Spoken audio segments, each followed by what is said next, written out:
Okay, and we are live. I hope everything's checking out this time. All the sound and audio is working.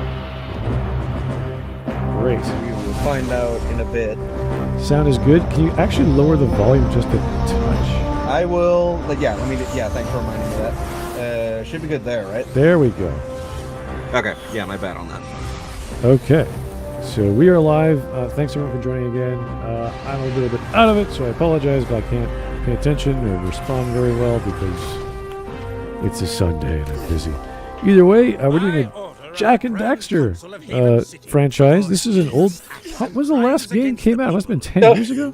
Don't say old, please. They quit making games after Jak X, which is kind of a shame, but it is. No. I'm not gonna take this for the Smudtalk. The last game they made was The Lost Frontier. Actually, no, it wasn't. They did not make Lost Frontier. They passed that off to High Impact Games. I just mean the latest game in the series. It does. It's not real. It was a mass hallucination. Oh please, come on. Also, let's just drop that kind of joke. Hey, look, for we now, can be even more. We talked about Other M yesterday, so let's just drop it for now. Oh, you did? Okay. I would say Other Rim is a better game than Lost Frontier. Yeah, but needless to say, the Jak and Daxter series not had a game since 2008. So. Well, look, we can be even more pedantic. The remastered collection came out 10 years ago, which with the usual optimization issues for being remasters on PS3, which is all other discussion. Because the games were designed to run on PS2 hardware, and they have some issues on PS3. No, this was PS2 era classic.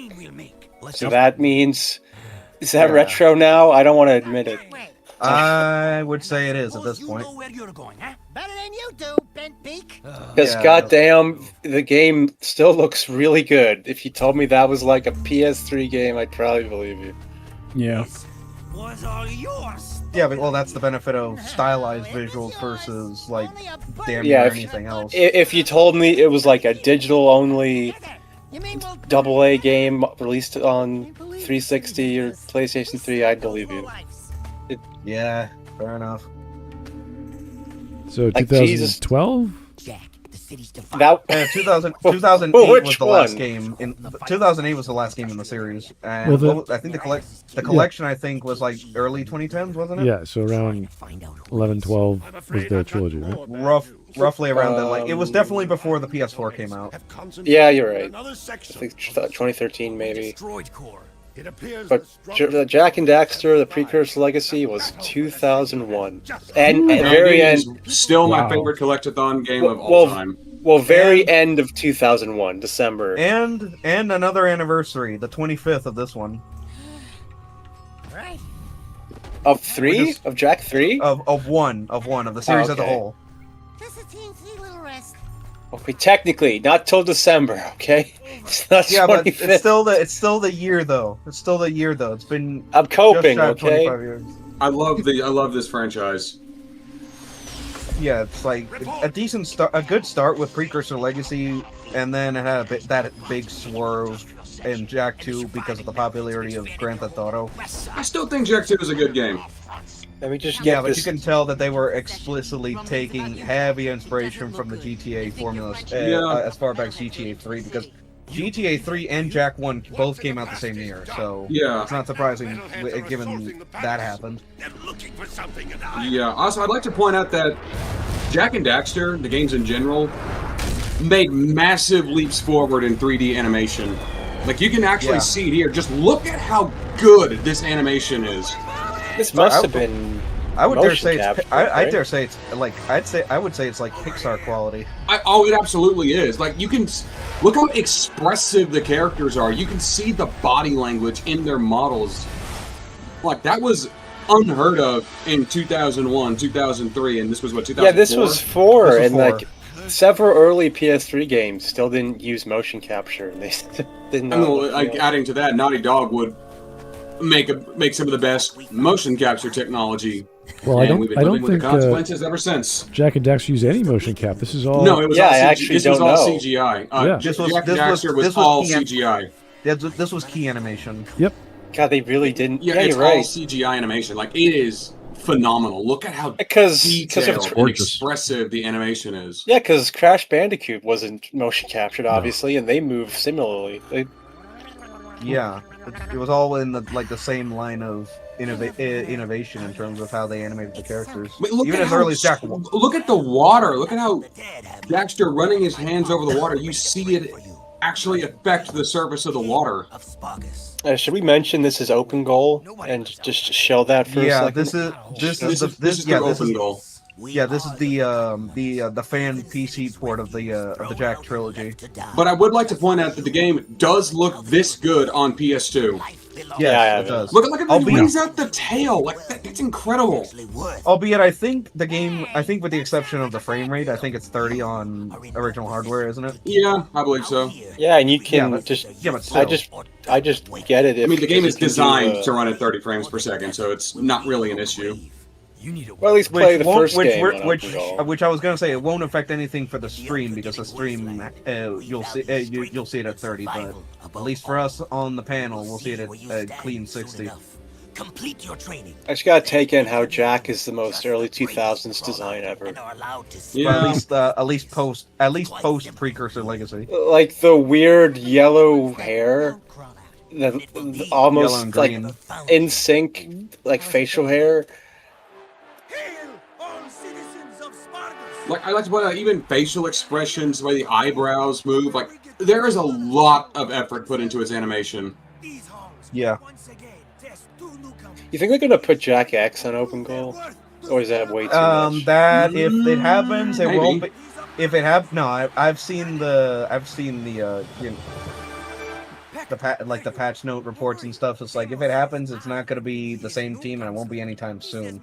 Right now, it's not. Right now, what's on the cards is just making sure that make sure that the trilogy runs as best as possible. Will you stop that? Davis can talk for himself. He's right. Now I am just tempted to just watch you play because I haven't played it in a while. I mean, that's part of why we have like games or a video or whatever in the background for this shit. Yeah, I haven't played Jak 3 in a while. Jak 1 I played recently, so. But what was everyone here is you familiar with every game? Not every game, but I've at least played the trilogy, Jak X and Daxter. No, actually, I've played all 6 games. Also, I like the fact that in Jak 3, the game doesn't waste your time and just gives you a shotgun right after the tutorial. And you notice how fast it took, how little time it took to go from the cutscene player right into the game. Yeah. Yeah, I got Daxter for the first time when they re-released it on PlayStation Store like 2 years ago, but still haven't beaten it. I've heard Daxter was good. No, Daxter's okay. It's not bad at all. It's just it's not necessary. It's its own thing. It's not necessary at all. It just shows what Daxter was doing while Jak was imprisoned. Yeah. You can kind of skip it, to be honest, but it's fine. It's an unnecessary addition, but it's fine. Yeah, it's like and with like making the most out of like a rather small section of Haven City. I forgot what that district was called, but it was. I think I'm pretty sure it's just the industrial in Southtown. It's most likely Southtown specifically that they used from Jak, at least Jak 2 at that point. So Smud, did you play it ever? I have played a little bit of the first game because I was probably busy selling it when I was working at Microplay at the time. So I have. It's just been a very long time ago. Yeah, because I think of anything else, you'd really get into just the tech of the first game. Yeah, there was so many things to collect and weapons to pick up, and I thought this is really. I mean, it's very fast-paced. It's a platformer. It was for kids. It wasn't complicated, but it had a story. So you could like, okay, there's a story element. There's voice acting, lots of gameplay. The camera wasn't driving me nuts, although it was kind of fast. And there's just so many weapons. And it's just like, this is fun to play, just to pick up. The weapons are specifically Jak 2 and 3, though. There's with Jak 1, it's just the different eco power-ups. Green is health, blue makes you faster and power artifact and power precursor artifacts. Red is a damage boost, and yellow lets you shoot fireballs. I just mean because the first game in particular, like that game was insanely technologically advanced since it was a early, like a launch title for the PlayStation 2, and it looks absolutely like late PS2. Like they did some crazy just hacking of the PS because they had to develop because Jason Rubin goes into this on like multiple interviews. They had to go into. Oh, if you pay attention there, these warriors you're fighting. They will attack each other. They are not allies. Yeah, it is a free for all. Well, they're the marauders from the desert. Yeah, but the idea in the arena is that this is just an outright free for all. Only the strong survive. Yeah, that's right. But in the first game, you already have the power. Oh, right, because I noticed that with the weapon wheel. New game plus. You know, like if to go sequentially talking about it, like Jak 1, like they spent like 70% of the total dev time just working on the gameplay engine, and it was to achieve like an insane feat for the time, which was just a pure open world. A lot of the work for Precursor Legacy was specifically to, like you said, to establish the engine for the entire trilogy in Jak X, which is the goal engine. Yeah, and like it was so. They talked about how they made the just for Jak 1 anyway, that they made the gameplay engine so complex that it was like spaghetti code to anyone else. I think it was a combination of assembly and the other one was Lisp, I think. And that made like porting it so hard, and that's why Open Goal happened. Yeah, the goal engine is what the trilogy in Jak X. They used assembly. The goal engine is a combination of assembly and Lisp. That's goal-oriented assembly and Lisp. And they were able to. Yeah. That is as low as you get for low-level programming. And Lisp is a high-level thing to make your own language, essentially. So they made their own language based through on assembly. Yeah, just to get because they wanted so badly to get the open world that they had envisioned, that they worked just massively on just the engine to get it, and it's just wild they did it on the PS2, because they really did get it, because after the like outside of like 4 cutscenes, it's really just it's a perfect open world where you don't get interrupted by really anything. There's semantics to that. There is a means to slow the player down if they're going too quickly. Yeah. Every now and then you'll notice that Jak trips over his own feet. That is a means to slow the player down so the rest of the area can render, because you're getting ahead of the game's rendering. They wanted to make it as seamless as possible. Although and then the elevators and the teleporters do serve as hidden loading screens, just because you're going from one end of the world to the other. Although in terms of the open goal fan port, it's like the tripping up thing is basically never gonna happen. Just because of how seamless it runs. It's just something to point out on original hardware. Yeah. He also did it where, like he mentioned on in a video Jason Rubin did, that another trick they did to hide loading screens was while Jak is swimming, or like just running to a place, if part of the world like a certain distance in front of him didn't load yet, the camera will switch up and get like a down, like looking down shot on Jak while you're still in control and while you're still moving, to just try to hide it. Like it's mostly something you'll notice while you're swimming. But like the camera will just suddenly flip up while you're swimming to avoid not seeing the unloaded world. Yeah. Yeah, makes sense. No! I hate riding animals! They make me chase. I'm just impressed it's on assembly. Like, you guys don't understand. Like, if you ever study programming, I did. That is as low as you get. This is like John Cormack level of programming, to get that low and to make an entire gaming engine, and then to use Lisp. You guys don't know anything about Lisp. Lisp in combination with it too. That is like very low level and very, very high level programming. Yeah, they did they did a similar thing with Crash, where they went just crazy in depth of how they programmed it to make like what was seemingly impossible to do on the PlayStation 1, and just made it look easy. Yeah, so if you're using assembly, you're not really using the PS2 kit that comes with the developer. The dev kit. Yeah. Yeah, they're not using. Well, they use some sort of something to connect to it, but they're not using the kit itself because the kit doesn't use assembly. So you're doing it from scratch essentially, and then that's why they took so long. Yeah, and then on top of that, you're making your own proprietary language with Lisp. That is just like to use Lisp by itself is like, all right, that's unnecessary but cool. But to use assembly is like, you may as well be in the 1970s and programming Cobalt for the first time to make pinball games or something. Like that's like, all right, that's pretty entrepreneurial. So just to see that is like that is John Carmack level stuff.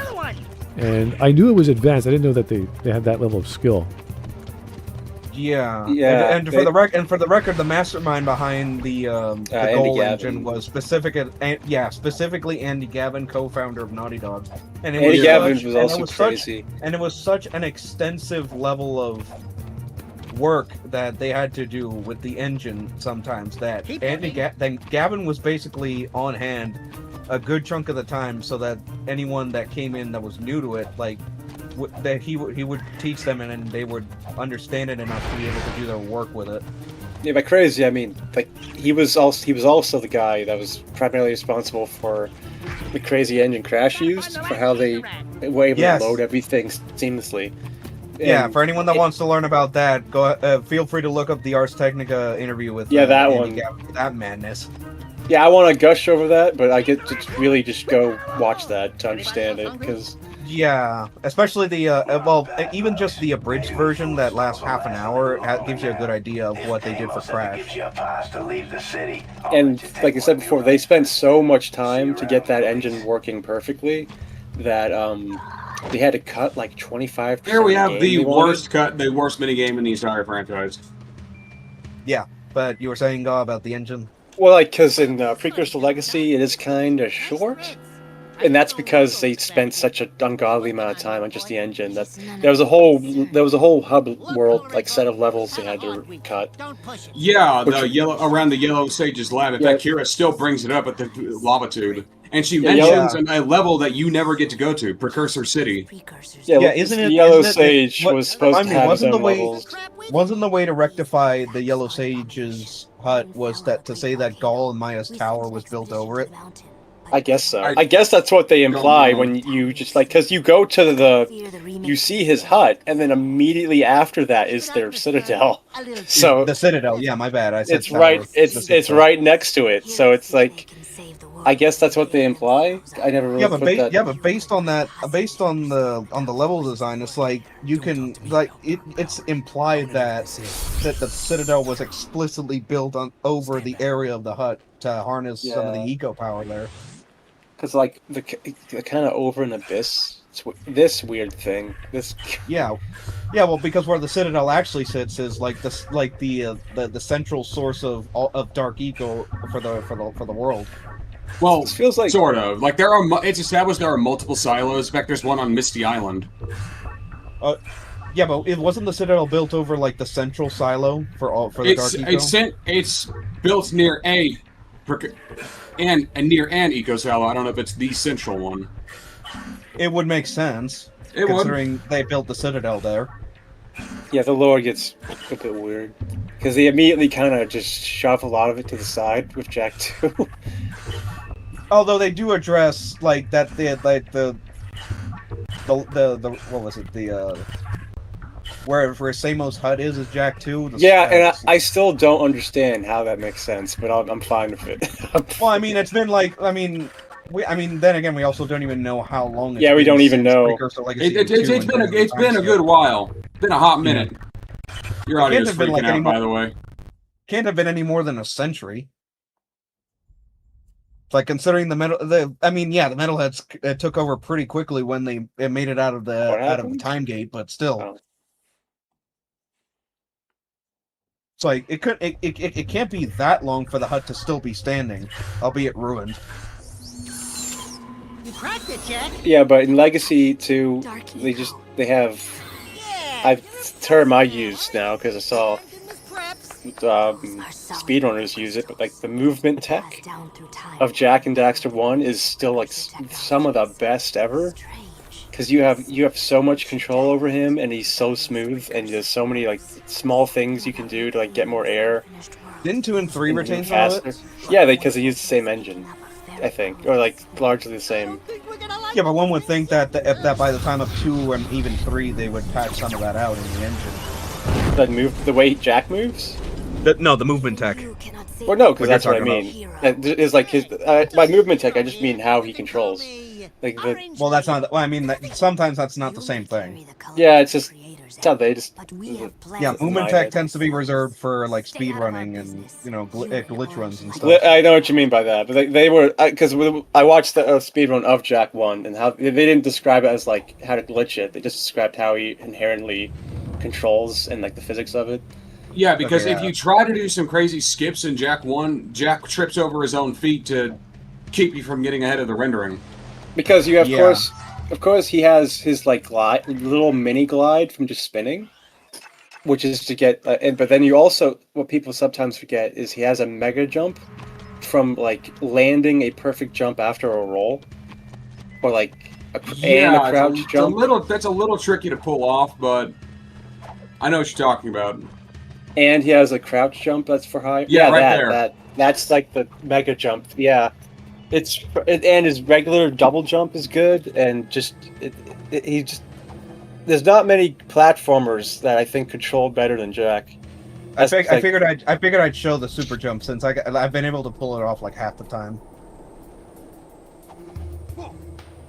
And even like the hoverboards like got good like control to it. The hoverboard is so much better in Jak 3 than it is in Jak 2. Okay, before we get to the next point in the conversation, it's like from when I first played the open goal version of Jak 3 to now, there's been a few updates to the modding to the porting tools. It's like there was a specific issue where in certain loading zones, like the collision and the characters would load in, but not any of the modeling or textures. And so it would take a second. It would take him a second to pop in. Several seconds. But not one of that. I mean, you've seen it. Yeah. In the older version. But now it like actually loads shit properly. And there was another issue like in some of the earlier cutscenes where there's like where it's meant to be like a blur effect to show that something's off or for the flashbacks. Sometimes that effect would go in the older versions of Open Goal. That effect would go so fast it would go to widescreen. But that thankfully got fixed from then to now. Forget it, buddy. Yeah, these are all in-game cutscenes. What? In engine, I mean. How angry Daxter gets there. Yeah, cutscenes in the entire trilogy and Jak X are all in with the in-game engine. There is no compromise for CG at all. Yeah. For pre-rendered, I should say. And that's another. I know, like Daxter has a few. Daxter has a few that are CG and a couple that are. You have to rear view. I think these I never minded the vehicles in any of the these control pretty well. I control better than Halo. I'll say they control better than Grand Theft Auto. That too. I will admit. I know, like Jak 1. If we want to go in order, Jak 1. The other thing I just really love about it is just it has that kind of interconnected world that's like Dark Souls level. All three, the entire trilogy does. I was also in Jak 2, the dig site and the pumping station are connected through a hoverboard rail. Yeah, it's just you never really have reason to use it, but it is there. I mean, it's just something you can do. Yeah, and I was also going to mention, and it's like also. I mean, I guess if you're coming out of the dig site for the lurker mission, if you get enough skull gems to go to superpower, you can take the shortcut back to the pumping station and save yourself a few minutes of walking.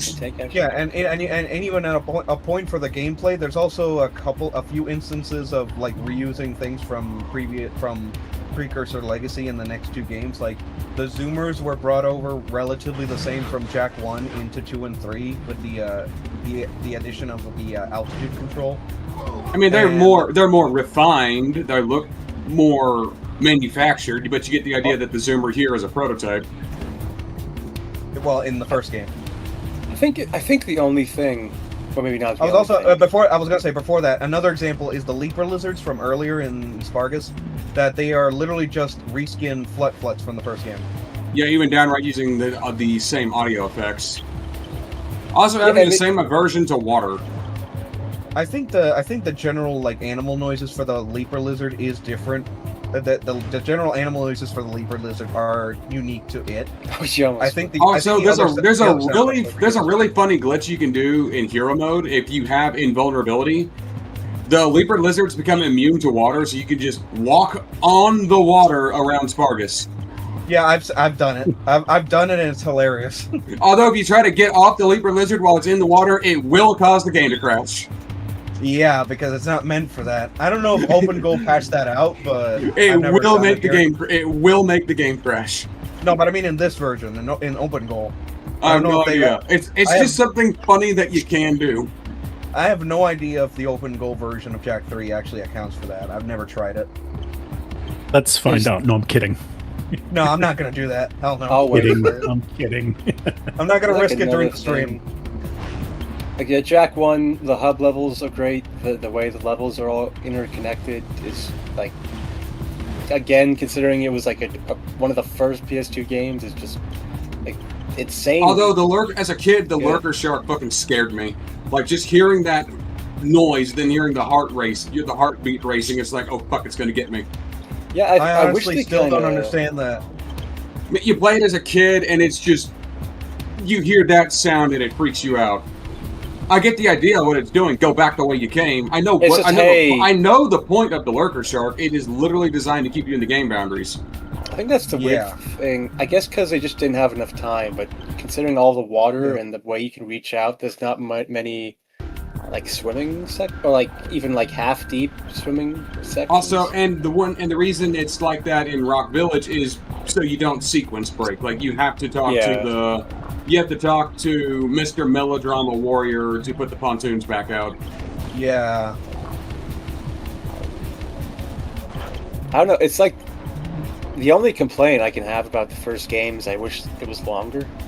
It's like, there is a pretty interesting boundary break you can do in Jak 1. There's a way it takes some tricky platforming and navigating and avoiding the fucking lurker shark, but you can actually manage to get yourself into the precursor basin without using the zoomer. The base, there's no reason to do it. You can't do any of the challenges there. But you can do it if you just want to. Isn't one of the other sequence breaks like on the zoomer path on the way to the Red Sage's hut, where you can get a specific power cell on foot by jumping on specific terrain? Yes, because the intended idea is go back after you get the yellow eco vents on, but you can just walk through the mountain pass and just high jump over the boulder. Yeah, but it has to be from the one heading towards. I think the one that heads towards going into the cave. Yeah, but from the you can't get from. It's easier to do it from the starting position. You can do it from the volcanic crater, but that jump is a lot less forgiving. Yeah, I mean, the one on the opposite end. That you saw me try to do it. I wasn't able to do it from the. Yeah, I know. I've done it before, but it's a really tricky jump. It is better to just go from Rock Village because that jump is far more forgiving. It might be the fact that it might be the fact that could have been something that was patched out in the 1.1 version of Jak 1. Maybe. I can't remember. No. Even when I played it on PS2, I know for a fact that jump is just really tricky. You missed it. Was there a map in the first game? Was there a what? A map. A map? No. No. It's just 2 and 3 that have maps. Well, not even like I don't mean a mini map. Like not even. There's just straight up no map. You just have to know where to go. That's pretty cool. Also, because it got more Grand Theft Auto, so we put one. Did they change the artifact path in Open Goal? What the fuck? No, it's just You're supposed. The idea was you're supposed to do a skid turn there. Remember the tutorial you just did 5 minutes ago? No, but no. The path for the artifacts here. I'm pretty sure. I don't remember doing this. No, path. it's unchanged. I remember it. Yeah, this jump. I remember that. I think I remember. That might be the other artifact hunt that goes the other way. Yeah, the one you get to do in the Sand Shark, we can actually shoot back at these Marauders. You know, when I was a kid, when I played this, I saw these Marauders attacking me. I noticed they were the vehicles from the race. I thought they were just pissed off about losing a race, so they were trying to kill me. That makes sense. That would actually be kind of funny. Like, I wish they would do more. I wish they did more with the Marauders in this game. Like, when you go to their hut, when you go to their fortress, like actually talk to the Marauder leader, have an actual boss fight with him. It's like, what's your fucking beef with Spargus? I was thinking maybe if the cars from the race were a different model, and then they use that model here for these Marauders. Maybe it would make sense if it was that way. Oh, look at that waterfall. Like, I could see why they would be out after you if we're losing a race, like especially if there was money involved in it, or money, or well, not money here, considering the whole point of Jak 2 and with Jak 2 and 3, it's an apocalyptic world. The only people who are outside city walls are mercenaries crazy enough to brave the wasteland to go after artifacts, and marauders marauders that were thrown out of the cities. Yeah, I was gonna say something disputing that, but no, like it's only post-apocalyptic, starting with Jak X. I thought it was because the apocalyptic event, which is like the Darkmakers arriving, that was prevented here. Yeah, but like I'm saying is, Core mentions he's seen what happens when metalheads take a city, and there's not much life going on outside of the cities. I mean, of course, Core's seen what happens when the metalheads take the city. He's the metalhead king. Hey, spoilers. Well, he is a metalhead leader. No, I'm pretty sure he was the king. Pretty sure he was the Hive Queen. He was literally the Hive King, if you want to be accurate. Hive King. I mean, he's an alien reference. It seems like they reproduce asexually. So. Well, that and Core was also working with the Darkmakers explicitly. At one point, it was. That's one of those things that was cut from Jak 3. Because Jak mentions to Errol later that the Darkmakers and the Metalheads don't get along. Use them well. That armor you found, it is very rare indeed. Wasn't the connection between the two established earlier or before that? Well, the Darkmakers weren't established until Jak 3. They really weren't. Trust me, you'll need it. I mean, they're literally established as they were out in space. And they were expelled from the planet. It's like, oh, what were they doing in Jak 2? Oh, they were in space. Well, they were kicked out. They were run off long before the events of Jak and Daxter, even. Yeah, weren't they? Well, I mean, well, yeah. They are coming up. Yeah, there's what we were talking about. Boy. There's that little bug there where it's like the collision is all here. It takes a minute for everything to pop in. That's yeah, the actual collision data and a lot of the models load in first. Yeah, it's just the textures for the environment that don't load immediately. Yeah, we thought we'd hang out. Catch them. So there's still issues with this. And this is a fun fourth wall joke. They took directly at the fucking camera. Like, oh, and every now and then when Jak dies, like in the original game, Daxter would make a smart-ass comment. And in this one, every now and then when he dies, he throws a diva and makes fourth wall jokes like, this is the Hollywood set. Yeah. Yeah, we were listening to some of those before we started the stream. From the satellite. I want it before it falls into the wrong hands. He didn't do that in Jak 2 at all, or did? No, they removed it from Jak 2 altogether. No, it kind of upset me a little bit because it's like I thought they were funny. What, you mean like cut content or an update? On your monk? On your monk. I'll be back in just a second. I forgot. Fine. Like if just Jak 1 again, I don't know. The only problem I got is it's not. I wish it was longer. It's like, man, I really wish those blatantly cut levels made it in. Yeah. I mean, other than that, it's just I mean, some of them could be brought back for the open goal version via modding. Maybe. I'd love that, yeah, but and I fucked up there. I don't even think they got. I think they got. Like, I don't even think it was like. One of them died.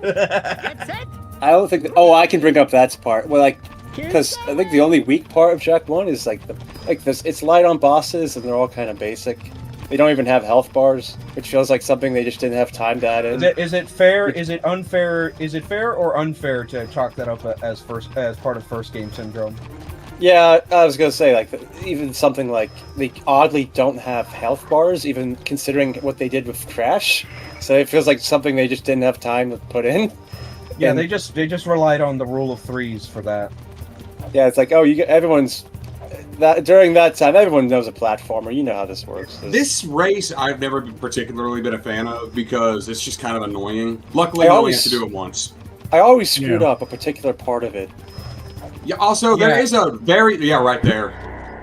There's a very rare bug with this where sometimes the next ring will not load in and you have to start the race over. I'm hoping that has been patched out with the open goal version. Yeah, like it doesn't happen often, but it happens infrequently enough to where when it does happen, it pisses you off. Thankfully, it's never happened to me. Because like everything about the first game, anyway, because it is a collectathon, feels like just a massive evolution of everything they did with Crash. Because you have the next logical evolution in terms of how much. Well, Crash isn't really a collectathon; it's a breakathon because you break boxes. No, what I mean with Jak and Daxter in relation to Crash is like this is like the Jak and Daxter trilogy was like the next logical evolution in terms of what they had learned in terms of game design. Yeah, because after doing all like these warp rooms, what's the next step? Oh, we just do away with them. It's just an open world. And then it's like, oh, we had all these vehicle sections, and we had some levels where the vehicle was mixed in. So what do? Oh, here's the flip bird. Here's the zoomer section. And then, you got some. They made it a whole power up. They did some a glide. They did some clever camera work with that section, so you can see the turns in the path. Yeah. And like Samos is very clearly hey, he's the Aku. Yeah. Oh, I have something to bring up here. Fine, hero. The crystal is yours. The two types, light and dark. In just a second. Great energy. that line there. And when you die, do be kind enough. I have a okay. By the way, same is voiced by Tara Strong. I have a theory. Here. That later in the game, Jak just has an artifact called the Ecosphere, which he uses to power the planet's defense systems. My theory is that once Jak got all 4 light and dark eco crystals, he was going to go through another dungeon in order to combine them to create the Ecosphere. Yeah, they probably cut it. Because that would have formed the great energy to power the planet's defense system. Yeah, that honestly makes the most sense in terms especially since that line foreshadows nothing other than the fact that Jak gets light powers. Yeah, well, and also the fact that he saves the day as usual. Yeah. And if I do have one complaint with Jak 3 is it's rushed. The story is rushed. It doesn't really. There's no. Jak goes from I'm through saving the world to going to Haven City to save the world. So mind you, that's after getting late eco put into him. Well, he's already been to the temple once at that point. That's after I forgot. So you need to save the world. My theory is that he wasn't going to go back to the temple immediately after that. He was going to go back and do more work for the Sparginians. Intercept those bad boys. Yeah, Sparginians. That's coin that. Get a few toys for you. Well, that's what I just call the denizens of Spargus. The Spargans. The Spargans. That's another way to do it. I was gonna say hey, Kira is like. Have you ever seen? Kira is also voiced by Tara Strong. Yeah, who replaced the original which I still don't know why they changed actresses. Probably because the original actress just didn't want to fucking do it anymore. I think Tara Strong does a fine job. I mean, it's Tara Strong. She's a fine actress. Does. Yeah. Yeah, and Kira only has 3 lines in this game. Yeah, they do a lot more with her in Jak X, and she's fucking wonderful in Jak X. Like, she's openly flirty and sarcastic with Jak. I'll be honest, I preferred them setting up Jak and Ashlyn. I like Ashlyn and Torn more. That also came out of nowhere. Came out of nowhere. But mind you, no, not really. It was kind of hinted at in Jak 2 when it was hinted in 3 and X. It was hinted at, but then 3 is abundantly making it clear Ashlyn has a thing for Jak. Jak X would make a joke about that. I've seen Jak get at us in pretty tight scrapes, running from the metal peep, fighting the precursor robot here, and then getting in between Ashlyn and Kira at some point after that. Although, mind you, like they're in the Haven City's like in the middle of an all-out war with the metalheads at this point. So yeah, I also wish they would have done more with the wasteland metalheads. I wish that half of the desert would have been inhabited by the marauders, raiding, pillaging, and looking for artifacts, and the other half would have these things running around, getting in your way. I love that so much. That is so fucking great. Although I will give them credit for the fact that all the wasteland metalheads are just straight up dinosaurs. I remember. Well, I always loved the metalhead design ethos or philosophy of just random bullshit with the metalhead thing. Some of them are animalistic, some of them are bipedal hominoids, but one thing is clear: they are intelligent. I don't know. Is that also? They are not mindless animals. Yeah, they can communicate. They can reason with. They make shit. They have weapons. I feel like that's organized. It's exactly the same thing that Gears of War would pull with the Locust, and they would actually make it a plot point of the COG finding out that the Locusts are more intelligent than they let on in the decade and a half that they fought in the Locust Wars. It's the same idea. That's the same idea here with the metalheads. I think that also may be They're like not just a bunch of mindless animals. They are intelligent. They are organized. Ow. I love the times when because I often try to get intentionally thrown by them, and then while shooting in midair, I would then land the final hit. Oh, something I do find hilarious in Daxter, once you defeat the final boss of that game, that metalhead lieutenant says, "My leader is waiting outside." Core is literally right outside the prison because that takes place immediately before. Oh my gosh! Daxter I didn't goes even to know save you Jack. could do that. Yeah, you can. I had never thought about doing that in the car. It's something you can do, but it's like that's a really funny moment in Daxter because the metalhead lieutenant tells Daxter that his leader is waiting outside. If you haven't played Jak 2, you're thinking, oh, he's outside the city walls. No, he's literally waiting outside the prison. Yeah. That's a really funny meta joke. Did you hear me? Wait, not you. I don't like the sound. I have my problems with Arrow coming back. I have my blow up in Jak 2. I wish that in Jak 2, when you go to the weapons factory, you would have a cutscene where you see Arrow getting pieced back together with all the cybernetics. Since that's where they were developing the death bots. I'm fine with Arrow. I actually really like. Like, just give him a reason that he's still here, that he's still alive, that he's still around. And with that, you can at least play off the hologram there, as it's just a projection of his mind, where they haven't rebuilt him yet, but his mind is still functioning. That's a good idea. Like he's hooked up. Like he's hooked up and is just like electronically communicating. And he's still able to communicate with the metalheads because at least his core brain function is still there. It's like a nexus. Just show him in the weapons factory getting rebuilt. Like that would have been enough. I like Arrow in it. I like his boss fight a lot. Arrow's got a great boss fight. The problem I always had. Also, by the way, the final boss fight is a reference to Aliens. Yeah, it is. In in Jak 2, right? In Jak 3, in this game, the final boss is a reference to Aliens. Against the Arrow fight. Yeah, where he's in that giant mecha fighter walker thinger majigger. That mosquito. The final boss. Yeah, I thought you were talking about the first Arrow fight. I don't know if that's a reference to anything in particular. It's just it's just a clever fight. The thing I never, even as a kid, never understood and jumped out to me was I never got where the hell did the KGB bot faction come from? It just it's Crimson Guard. I know, but wait. Don't you fight KG robots at near the end of Jak 2 anyway? Yes, but they're you fight their prototypes.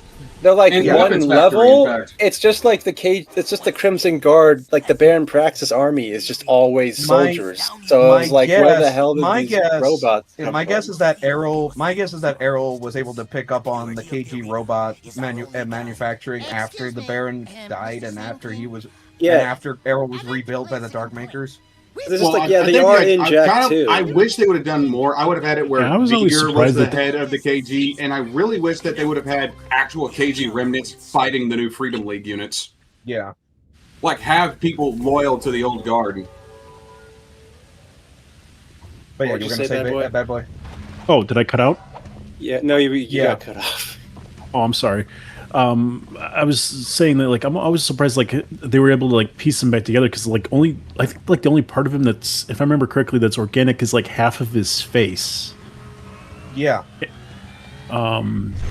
It's like well, if you look at the scrapbook, you'll see there are several concept designs for him.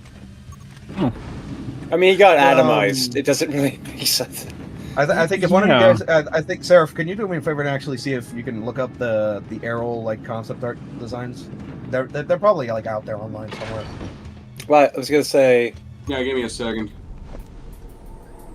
Yeah, Jak 1. I think it's the best game, objectively, as far as gameplay and technical. But it's not my favorite. It's just. I don't know. Like, what does anyone else have to say about Jak 1 specifically? I mean, I haven't played Jak 1 in a long time. Like, Jak 1 was definitely like continuing in the spirit of the 3D collectathon platformers that were still very much relevant at the time in the late 90s, early 2000s a little bit. Yeah, and I think it's one of the best. I think it's actually one of the best to do a full completion on. It's really simple to do it on one go. Especially since I found some of the scrapbook concept art, but not specifically what I was looking for. Although with Jak 1, there is a specific like failsafe where I think Seraph's told me before, like one of the power cells, there's a bug with it, and they added an extra one just so yes, and the race in the basin doesn't always work because sometimes it just does not set the win time properly, so it's a time that is impossible to achieve. Okay, I found some of the Arrow concept art, and one of the Arrow concept art just makes him look like a total fuckboy. I'm not even kidding. And that was the. Really? I'll put it 2 or 3. It's gonna be for 2, unfortunately, but because I cannot find the Jak 3 Arrow concept art. Weird. You think like after 22 years that'd be online? It's fucking Google, man. There's my answer. I guess just looking up Does Dark Jak have the giant form in this? No, that was Jak 2. No, that was just Jak 2. I think Dark Bomb and Dark. What were the 2 moves? Dark Bomb and Dark Blast were the 2 from Jak 2 that carried over. Yeah, because in Jak 2, he has a giant power-up that no one used or even figured out because it's I forget what the third power it was. The third power in Jak 2 is invincibility. There's not much of a point going after the Dark Strike or whatever it's called. Well, there's Dark Bomb and Dark Blast, which are the first 2. I think Giant was the last one. Yeah. Because I showed the Slam, and here's the other one. That's Dark Blast.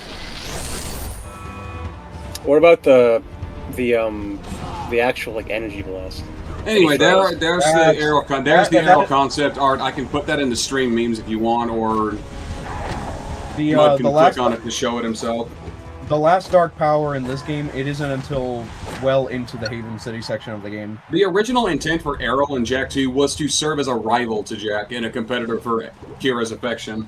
I mean, that's ultimately what it comes off as. That's ultimately what they did. But again, it's just weird that he came back here, even though in the last scene of him in 2 is he literally exploded.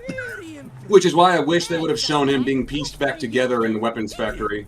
Is that a crown on Dame's head? You know what? Honestly, yeah, I was gonna say the weapons factory fits in terms of not spoiling too much, but there's also the option of having him be rebuilt on the Darkmaker ship. But how would he get up there unless somehow that concentration of Dark Eco teleported him there? That's exactly the issue. It would again, it would make more sense that when you go to the weapons factory in Jak 2, you see him in a stasis tank getting pieced back together. But that may have been a little too much for a T-rating game. Or maybe at least just show certain things, like just specific things on screen, just to imply it. Yeah, and Jak 1's got like literally in this very scene, they have Daxter literally flipping the bird to Pecker, and they just have his hand on. They cut off the finger. Yeah, they crop it. No, they cut off like half his hand. They put it on that on the top right corner. Because that's although they too do much show. somehow. I mean, Pecker does flip off GT Blitz and Jack X, but it's censored, and it's the idea is they're on television.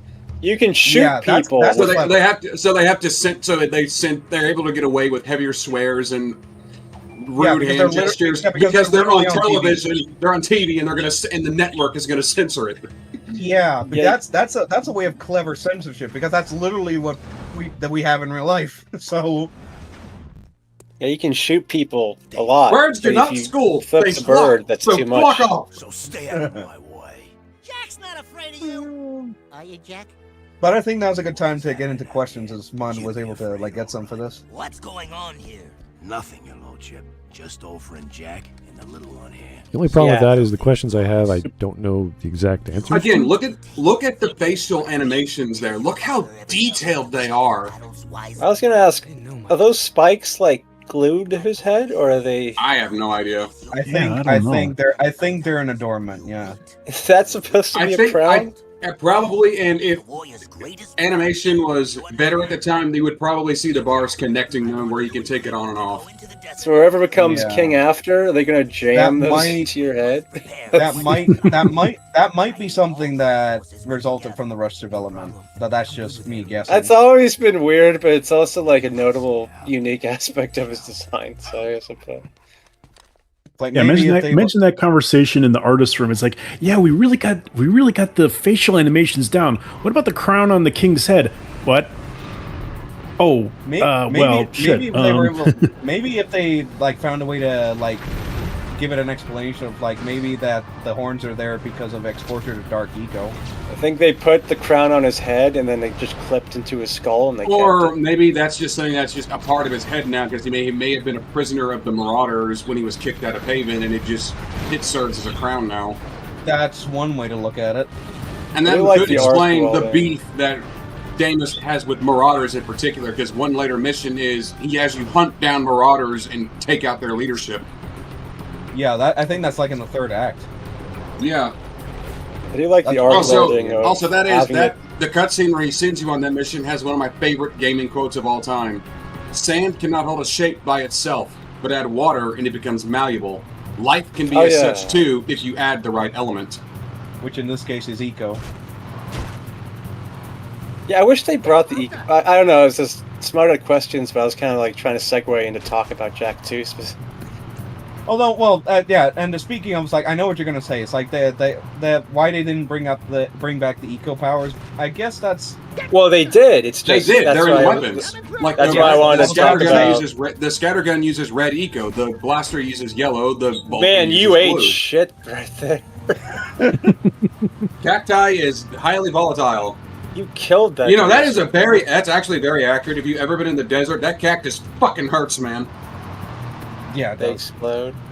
Well, I was gonna say they. I wonder what they originally intend because Jack 1's like a pretty damn good collectathon to do a convenient completion of, like 100%. You can do it in an afternoon. And you get the 100% ending, and it reveals a giant artifact. We're heroes. We have 100 power cells. Yeah, and so I wonder. Although if you're doing everything, you have all 101. If that one glitch doesn't screw you over. If you're a true fan, and you know the trick to it. I've done it like twice, and Seraph seen me do it both. I never actually found out because they wanted to do. I don't know if like it was at the very end of Jack 1's development that they like that GTA came out and they were like really 3 I think 3 might have come out before Jack 1. If someone can check the dates on that. Because I was always curious, did they always intend for that secret door to be a time portal, or did Jack 1 GTA 3 released in 2001? Yeah, but by find a specific month at least. October 23rd, 2001. Oh, okay. Jak and Daxter came out in December 4th, 2001. Yeah, so 2 months after GTA 3, right? Yes, that probably didn't affect. They didn't like. Well, because I just wonder if because how far ahead they planned. Because was the precursor thing they find at the end always supposed to be a weird time portal? It was always supposed to be a portal, I don't But then know they just changed anything. I don't know anything beyond that, but it was always going to be the Riptide. So yeah, because then Jak 2 happens, and they got really influenced by Grand Theft Auto coming out, and they were also kind of bored doing another collectathon. So they let's edge this thing up. And I mean, to be fair, collectathons were on the way out at that point. yeah, so let's send. Not that much. There were still a few here and there. There were still up to 2003. You were still getting the weird Xbox exclusive platformer that had only one game. Tasmanian and Tiger was another collectathon platformer around this time. I know Blink. What was it? Blink, the Time Sweeper, or something like that. Something like that. Yeah, and then they tried to edge it up very fast, and that. Yeah, because of how well it worked out for Jak 2. Well, yeah, but they didn't, because they made Blinks made the second game a really weird almost. Thanks, Google AI. I was definitely wanted the remastered version of Ty's original release date. You fucking cunt. Oh yeah. And then you had Jak 2, and they were like, "We're gonna edge this up," and the boys are going into the Ty came out a year later in 2002. The dark dystopian future. And Jak 2 also came out the same year as GTA Vice City.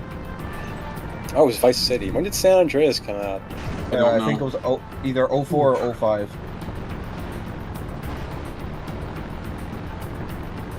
Yeah, so now you got guns. Now you got San Andreas was 2004. A condensed city that you drive around in, but not actual cars. No, San Andreas was definitely not condensed. It was a world that was a lot bigger than at least Jak 2.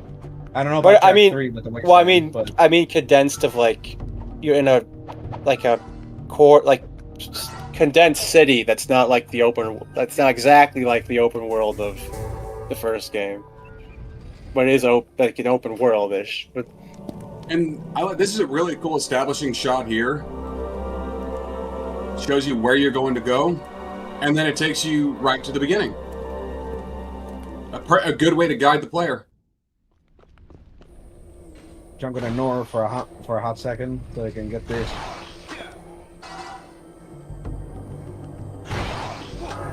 So anyway, how about those questions, Smud?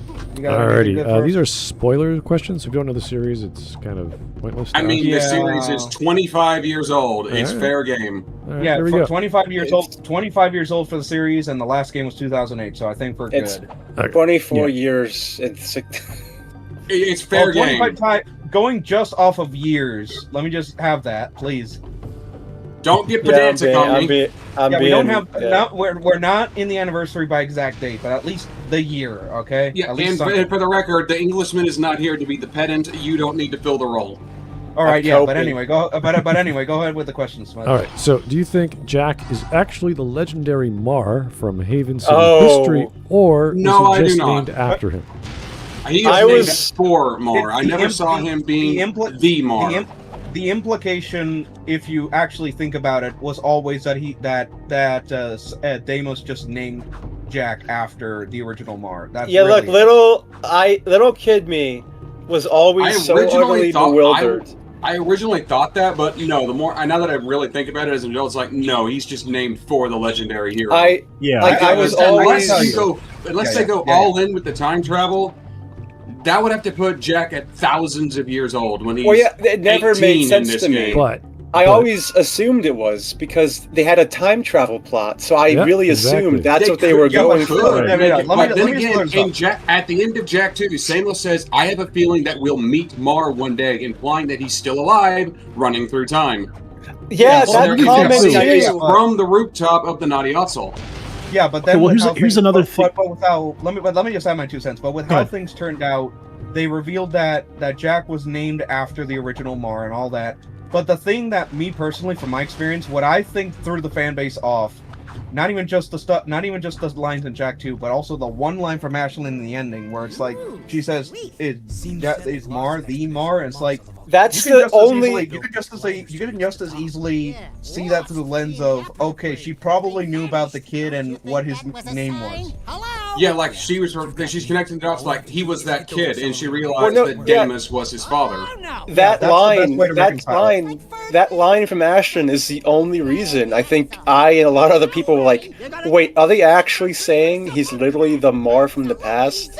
I mean, I know the precursor oracle in the temple mentions where the past and the future collide, but I always saw that as not being literal but figurative, where history is repeating itself, where a hero named Mar has to stop the Darkmakers. Well, that's also because they never dwell in Jak 2. They never really dwell on the fact Jak, because at the very end of the game they show they reveal Jak is the kid, because the only time it was ever outright said was when Core straight up tells Jak that he was the kid all along. Yeah, but they never dwell on the implications of that. Even in the third game, you'd be like, wait, that means Jak is the ruler of the city, but he doesn't become the ruler of the city in the third game. Yeah, my guess is that he just didn't desire to be Baron of Haven City. I mean, mind you, Sig is sitting on the throne in the ending, so he just probably gave the city to him. It's like, I'm not a politician, I don't want anything to do with this. Wait, no, he doesn't become the ruler of Haven City, which he technically is. Well, yeah, actually, yeah, Right. good point, because Deimos was the original Baron, and then Praxis betrayed him. Although I do find it weird that there's a Count Viger who answered to the Baronry, even though a Count is a ruler of a county which a city would reside in. So Counts would actually be a higher rank in the noble hierarchy. All right, yeah, go ahead, bad boy. I was gonna let him finish. I forget. I think it was in this game. They mentioned that Mar built the city. He built the city. He built the city after the Metalheads started taking over the world. Right. So it's like, okay, so if Jak is supposed to be Mar, when was that supposed to happen? That's what I always thought about. That's why it doesn't make sense for Jak to be the same Mar. Well, they mentioned in Jak 2 be named for Mar. They mentioned in Jak 2 Mar built the defenses. That was it. That was the other thing I was thinking of too. Yeah. He built the defense system. He built the defense system, and he built the walls around the city. Which was another weird detail to me, because how did he build the more technologically advanced defense system while also founding what my guess comes off as like an ancient city? My guess is he built established walls, and over the years they just got upgraded with the new technology. Yeah, that's the best way to. That's the best way to see it. That's the bigger problem, because I don't think they're ever. Oh, by the way, shoot the last portal. I got it. I think. Yeah. Oh, what? Because the shots count as entities, and whenever an entity flies through that, it makes that sound to show that you are done. The bigger problem is I shoot through when it's the last ring. Yeah, but anyway. I don't think they ever give any kind of hint at the time span. Like, they never give any kind of hint how far into the future they got sent, it would at least be long enough for Samos's HUD to be derelict in the way that it is in. But you also have to remember that Metalheads did invade and destroy the old part of the city. They also don't left everyone outside the new barrier to die. They don't even give a hint of like how long ago Haven City was because I always thought that the villages in Precursor Legacy were supposed to be like the early Haven City, but they never like clarify that. So Haven City could have been founded just like 200 or 150 years ago. It would have to be long enough for Mar to establish his status in the setting, as well as build the walls and the defense system. Yeah, but as a kid, also, actually, because I know, what does Samos say at the end of 2? Because in my head, I'm remembering him saying, did he say something like, Mar might be near us right now or something? That's right. I have a feeling we'll meet Mar one day. Yeah, which is also a weird line, which was also a weird line to me, because Samos supposedly knew all along the kid was Jak, so he knew the kid was named Mar, so that means what... Which is also like another thing. Oh, I guess but when they're in the context of that conversation, they're talking about the Mar that made the city. When also you can say, it sounds like he's talking about, I don't know. It's like you can probably attribute that to the content for Jak 3. Yeah, but like as a kid, the one thing that confused me and made me think that Jack was supposed to be the Mar is just Ashlyn's line, and the only reason I thought that was because this has time travel in it, and so many time travel stories would go that far. So that's why I thought this one didn't. Yeah, it makes no sense. Oh, you got super killed. Friggin' wombo combo. So yeah, like it's like Jack is the Mar because I don't think she ever in either game, because I don't think Ashlyn herself in either game talks about the kid or talks about she Mar. doesn't, but it's implied even as early as Jak 2 that she was in on the plan to protect the kid. Okay, I mean, but like, she was I don't think a spy for the Underground. Yeah, so she knows. Yeah, it's just there's certain character interactions or lines of dialogue that are missing. They're just like, if you think about them a certain way, they just throw everything off. Yeah, it's just because that's another thing. Like they never dwell after the reveal that the kid is Jack and the kid is Mar. The characters never like dwell on that and like the implications of it. So that made it confusing too. Like there's no one that ever talks about the kid after the game, or like nobody outside of Torn and Samos really directly talk about the kid in that game. So, well, and Core who gives the big reveal at the end. So it's just like if you had a bit more of like other characters, like maybe Sig, and especially Ashlyn, talk about, hey, there's a kid that was the ruler of the city or the crown ruler of the city and wonder where he is. Yeah, and especially since I'm pretty sure wasn't he in on the operation? Sig was just a mercenary. He was a wastelander. Well, Crew talked about the kid. Damos said that. His goal originally was to find the kid. Hold on. Yeah, go ahead, bad boy. Yeah, I don't know when it happens in this game, but yeah, he said Damos says that Sig was a spy for them. Yeah, he originally was a spy for them. He was sent in to find. Yeah, he was a spy for Damos. He went in there to find the kid, but he wound up taking mercenary work, doing jobs for Crew. So Sig was involved in finding the kid and protecting the kid just for Damos, not for the Underground. I think that's the weirder point that causes it, is that no one talks about the kid outside of calling him the kid because they wanted that twist, which makes me think the kid was probably originally just named Jack, and so no one calls the kid his name to keep that reveal it makes secret. sense for him to be named Jack that early on to hide him from the Baron and from the Metalhead leader. Well, it makes me think the kid was never originally named Mar in Jak 2. He was originally just meant to be assumed to have been named Jack, and no one just used his name to keep the reveal, to keep the twist secret. It makes sense for the kid's real name to be him to hide him from the Baron and from the Metalhead. Yeah, that just makes the most sense. I just think in the context of how they wrote it, they probably just never gave him a name and then just added that in 3. I'm pretty sure even though Core knew of the kid, I'm pretty sure I have the feeling Core didn't know his real name, but knew of the kid's importance. Yeah, he knew that he had the ability to harness Eco and could therefore open the Precursor Stone to release the spirit inside. Now, whether Core knew that he was the son of the King of Spargus, of King of the Wasteland, that's debatable. Probably not, if I'm being honest. All Core cared about was feeding on the last Precursor life form. Notice it says life form, not last Precursor. And using another weird thing. And using the kid's potential for harnessing Eco as the medium to do it. I don't know. We could talk about the time travel of Jak 2 a lot. It's not really that complicated if you really. It's not that complicated, but when you just actually shut up and think about it, it adds up pretty well. Yeah, even with the rush nature of Jak 3, and when they actually touch on that. Yeah, that's the answer. Some people just like to bitch because they don't fucking pay attention to what they're consuming. They just mindlessly consume, and that's always been a problem. Yeah, seriously. Answer your question. Jak is not the Mar, the Mar. He's just named after the original Mar. He's the kid who is named Mar, but they never mentioned that till the 3rd game.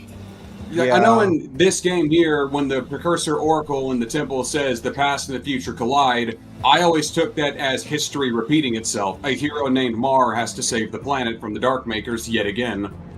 Because Mar did deal with the Darkmakers during his time, right? Yeah, like he had to repel them. He was the one who, well, not necessarily may have built the defense systems with the Precursors. No, he did. He is the one credited explicitly in the game, and there really isn't anything to contradict that. You know what? I take it back. He directly worked with the Precursors in order to build the planet's defense systems, and now the next hero named the next Mar has to be the one to power it on. I take it back, actually. Power up the system and finish the Darkmakers off. I think it does make sense Mar made the defense systems, because if you just take into account how Precursor tech looks in the first game, it's fine. It's just there's a more futuristic look in Jak 2. It doesn't really imply the Precursor tech. Jump. I mean, the aesthetic of the Precursor tech was kept consistent across the trilogy on purpose, specifically to help that point. Yeah. Also, something about to bring up with the Darkmaker ship. I love that it looks like a budding seed, like something taking root. Yeah, that's a nice touch. So Mar making the defense system with Precursor tech is fine. It's just like, especially since the Darkmakers are corrupted Precursors. It's just Jak 2 wants to look more futuristic because it's in the future. It's also the technology that the humans are using is very different than what the Precursors used. Yeah, and it makes sense for like the Darkmakers to be the logical evolution of what came before in the series, because we already saw what happens when like regular people get corrupted by Dark Eco. You either get turned into something else like Daxter, or you go completely fucking batshit crazy like Gol and Maya. Yeah, or in a unique case like Jak, where he can actually use it to his advantage. But even then, that could just be due to the fact that he has the ability to harness Eco. Don't they say that in 2? That's part of the reason why Dark Jak exists in the first place. That's the excuse. Because I was already established in the first game because of the Eco power-ups. Yeah, also, Jak was not the first of the Dark Warrior project. Every other attempt at it failed. Oh, and Dark Eco can do whatever it did to this guy. With those, and that solidified crystal form, it just drained the life out of him. Yeah, that's an example of someone who literally can't handle the Eco power in any way, shape, or form. It's likely that the monks can harness Eco energy to an extent, and it's just that he was overwhelmed by it. I do wish they... argue that. I do... Well, never mind. So Jak is not Mar. He's... Jak is Jak is Mar in spirit. How about that? His successor, basically, in terms of the prophecy with the Darkmakers. Yeah. Yeah, so it's just named after the original Mar. He's not. They're not the same person. Case in point. Yeah. You know what I really miss? Okay. Right, so what else you got? Next question is: what was your exact reaction at the end of Jak 3 when you discovered the true identity of the Precursors? And as you know, the Precursors were built up to be like these mysterious gods. I mean, pretty much the same reaction that the people there had. Oh my god! Yeah, because it was such a jarring I laughed thing. my ass off. Well, hold on. Were you done with the question, Smart, or is that pretty much it? Well, you know what happens at the end. That so, one. Yeah, what happens in the end? It's like, so to answer that, it's like that. It was just. Now, whether or not this can be attributed to the aforementioned rushed nature of the game and the content is debatable, but just the retcon on its own was such a drastic addition to the lore, where it's just like Sarah said, like the same reaction. Not really, because in the first game, you hear the Precursor Oracles always mention that when Jak and Daxter approach them, one of them has the great light within. It always implied that one of them was a Precursor. The idea was it was always Jak, not fucking Daxter. Well, it was always implied. It was always implied to be Jak because of his talent for harnessing Eco, which is an ability inherent to the Precursors. To be honest, I don't remember what my reaction was. Yeah. What was that, Go? I don't think... I don't really... I've played all 3 so many times, I don't really remember my reaction the fact that Daxter was turned into a Precursor from touching Dark Eco, does that mean that he also has the power to harness Eco? Which, that's another thing that makes it weird. The fact that, with the retcon, he became a Precursor Otzel with Dark Eco, whereas the precursors offer it to Vigor, or well, Jak initially, but Vigor takes it, and they do it with Light Eco. So that's another that in itself is an inconsistency. Well, I think it's just that the precursors just have the inherent ability to make other precursors. Yeah, but it's implied with the visual effect that it's specifically through Light Eco that they do it to Vigor. And then they also do it to Tess, and it uses more of a red beam than a light beam. She didn't consent to that. No, she goes, I she was pair fine just with like that. them. Okay, you're fine. Either. Like, you know what? I can live with this. Well, that just means that she can be with her partner. Well, that's just not be fucking weird. She's not in X. That was just funny to me. Well, That there's was she like, gets a brief. There's an unlockable cutscene. It's a brief scene in Jak she's X in where X? it's in one cutscene. I think it's the post-credit scene, actually. Not a post-credit scene. It's a cutscene you have to buy from the secret store. oh, and do the ground pound. Yeah, it's an unlockable. Yeah, now I remember. No, that was just always funny to me because the ending to 3 is throwing so much at you, and then it's just like she just suddenly gets transformed, no questions, and everyone's Vigor does not return in Jak X, so either he's back in Spargus having to do all of Cleaver's clerical work, or he straight up fucking ate him. Because Vigor does imply that Either works for them. early on. I mean, because he implies it for Daxter like earlier in the first race with Cleaver. Although maybe with the revelation that those are the precursors, that now Cleaver's just stuck doing all the paperwork and Spark. That would actually be really funny. Have a cutscene that shows what Vigor's doing. He's stuck with all the damn paperwork. Yeah. Oh yeah, the animation. Talk about animation again. Daxter, the way Daxter moves in like all of these different animations is fantastic. Absolutely. Like because you noticed on the jetboard, he'll fly around and try to hold on, and that's just. There is a animation that was removed from the first game where if you hang off a ledge, Oh, Daxter wow. will try to pull him back up, but that's not present in 2 or 3 for some reason. You could chalk that up to Daxter getting more courageous over the years, or they just never animated it for the other games. I can't remember if I think I played Jak 2 first for some reason, and then got Precursor Legacy after, and then played 3. But I was never order. I was never really big on. I was never really like focused on the precursors as a story wise. So like I was just kind of like, oh, that's funny. It wasn't like, oh my gosh, the precursor, the big part of the games were fossils. I was just never like. I was focused on everything else. Like, I was more interested in the metalheads. Yeah, I wish they would have done more with the metalhead, the Horaquan, or metalheads as we call them.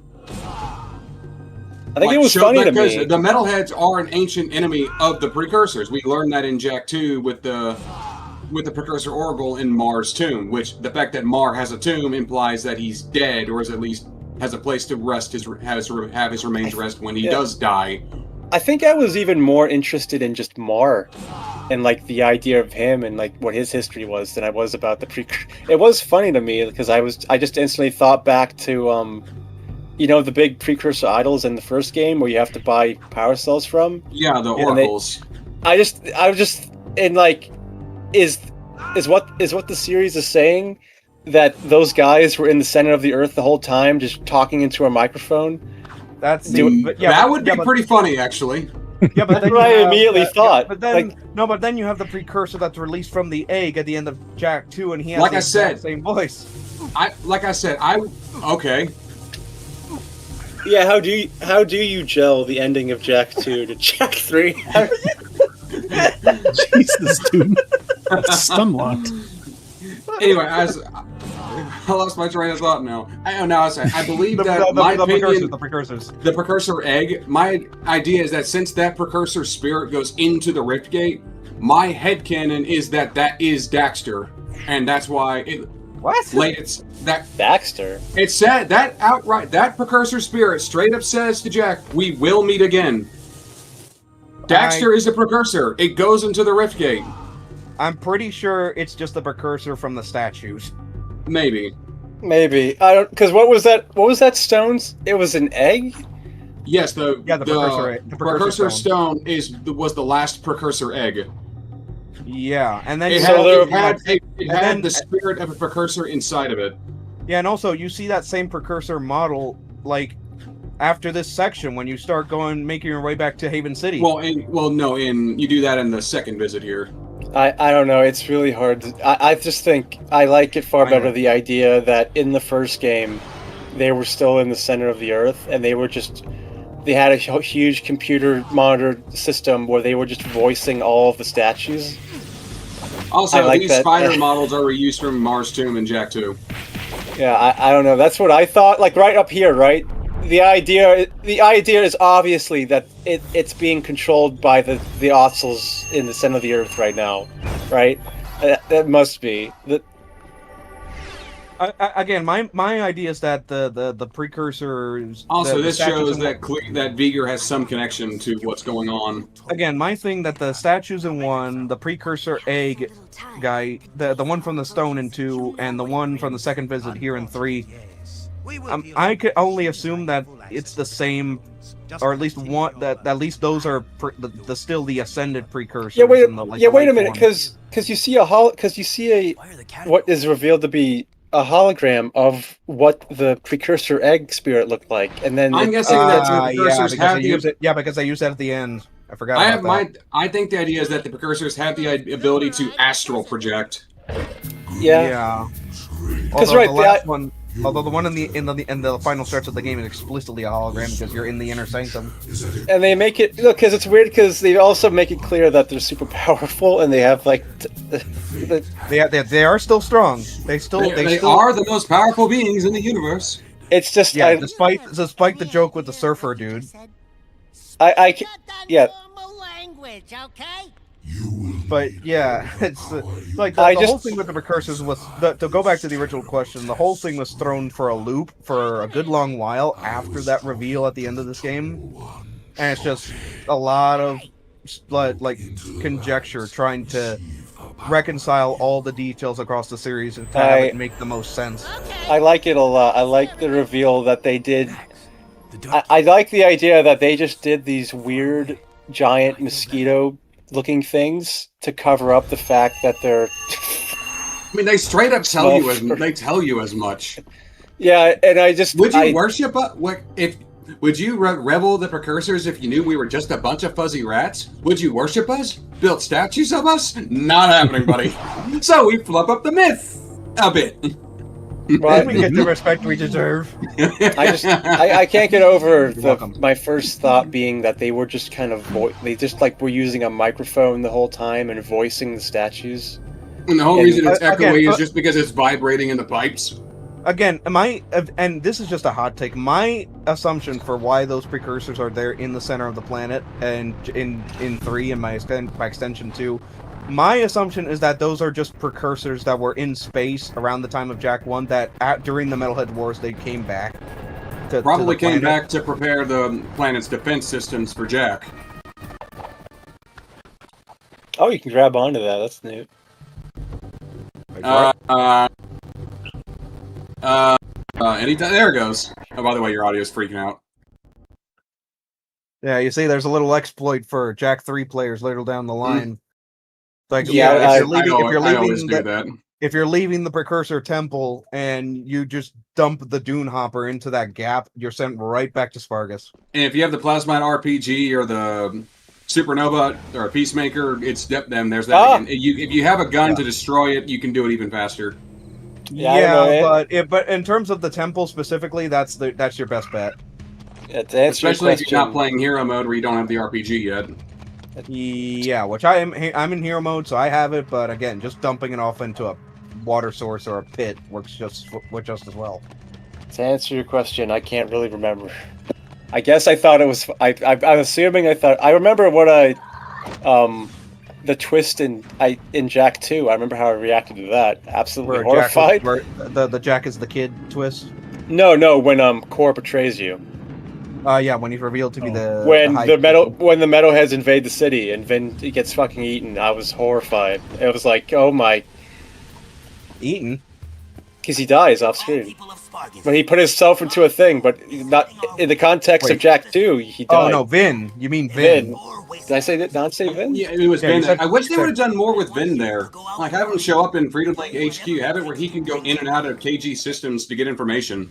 Also, it's sad for Vin because Jak says they'll keep in touch and they don't. That would have been a perfect excuse to have him come back in Jak X. Like have him be your onboard computer. Yeah, that was like it. The idea writes itself with that. Honestly, if they were maybe didn't want to go in that direction, maybe they went back off screen. He was stuck in the mainframe of the city. Yeah, again, I think they were going to do more. I think they were going to do more with him, but again, it's just cut content because this game had a rushed development cycle. Yeah, I remember. Honestly, it honestly feels like Naughty Dog had more things in the pipeline for the series after Jak X. It just feels that way. Oh, they did. They drew up plans for Jak 4 but then stopped. Which I can only assume they went to work on Uncharted instead. Which I feel like they were probably going to carry over Jak X design for Jak 4. Yeah, they made designs for Jak 4. People can find it. It looks like. Like for in terms of Jak, is it for Jak is Jak 3 design still, or did they make a new one for him? It's his Jak 3-ish. Actually, I don't know if he's got leather pants and some kind of denim jacket. I don't know if that was Jak 4 designs or that was like Naughty Dog remake of Jak and Daxter designs that they didn't actually pursue. Which speaking of, before going to play devil's advocate on Lost Frontier for 1 minute, I do think the flight jacket for Jak does look good in Lost Frontier. I like his look. Yeah, his actual design looks pretty good. Especially since you do find other armor upgrades as you go through the game, and they all look fine with the exception of the Dark Sage one in hero mode. Yeah, that's a whole other thing. But I was going to say also, speaking of Jak 1 remakes, before going to the next question, it's like let's see if we can touch on a little bit of that whole that one clip, that one CGI clip of the cutscene where Daxter gets turned into an Otzel from Jak 1. Has anyone else seen that? Oh no, yeah, you're right. I forgot about that. Sony turned down a remake. Supposedly. So I thought that's the general belief, that it was a clip that was meant to pitch the Jak 1 remake to Sony, and they refused. That's the alleged story. Nothing was really fully confirmed about that. I don't think there was ever anyone trying to pitch a remake. I think that was just showing off with their animation ability. You need it. Well, I don't know, honestly, a remake. I don't want a remake of Jak 1 because I don't trust modern developers. Would it be a remake as in an actual remake or a shot for shot? If it's a remake in the same vein as Crash Insane or Spyro Reignited, sure. Yeah, or not. I don't think we're going to get that. But at least the cutscene video implied that it was going to be a remake in the sense of it was overall going to be the same game, same story, same cutscenes, but just with better visuals and animation. Yeah. That's what it implied, just from the clip alone. The storm's getting much worse. I remember. Yeah. What was your next question, Smud? Yeah, go ahead. Oh wait, Smud, how did you react to? You're the best. Yeah, let's. I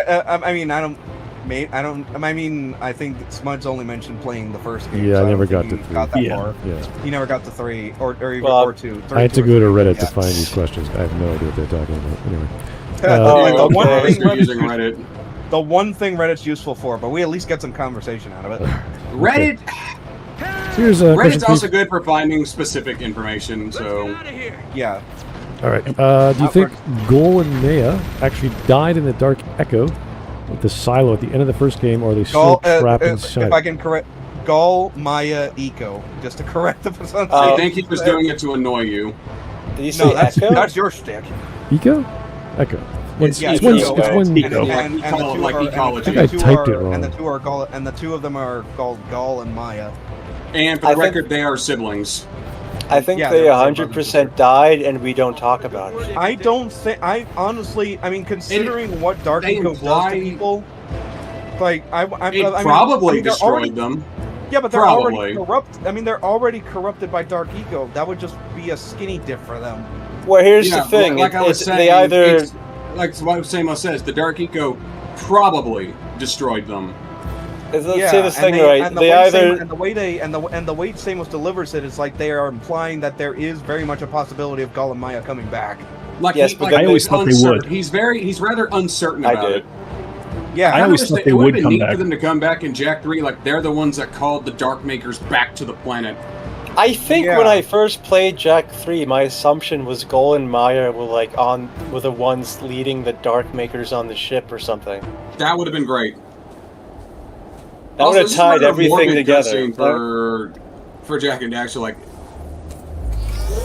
yeah, you just straight a up dead find body there.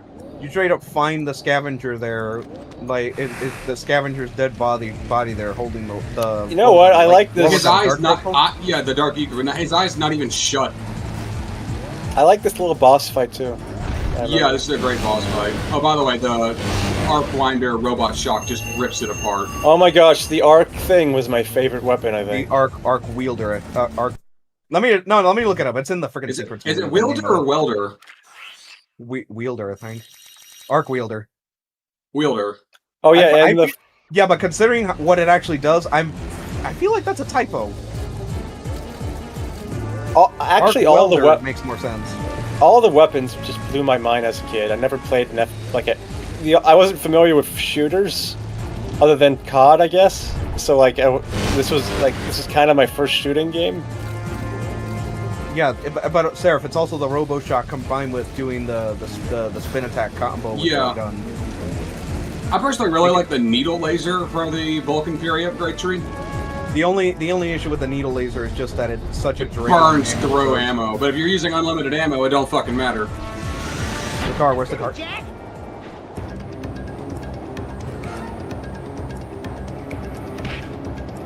But no, yeah, it's like, but now, I honestly think there was very much a chance for Golem Maya to come back, considering, again, Samos's delivery with him being unsure as to whether or not they really died, combined with the whole thing with the Darkmakers just being pretty much designed for them. I think they just wanted to. I think the devs just wanted to leave it open, hey, if we ever want to come back to this, and plus it was a kid's game. It was a kid's game essentially. You have to give the explanation of how are they still alive when you can just chalk it up to technology and ego. You can also, the advanced technology of the Darkmakers and just being mutated by Dark Eco even more than they already were. Yeah, I mean, look at Errol. We also have precedent for that with Lost Frontier, where we have Dark Daxter. We don't talk about that. For the sake of this conversation, I will anyway. We don't talk about it. Because again,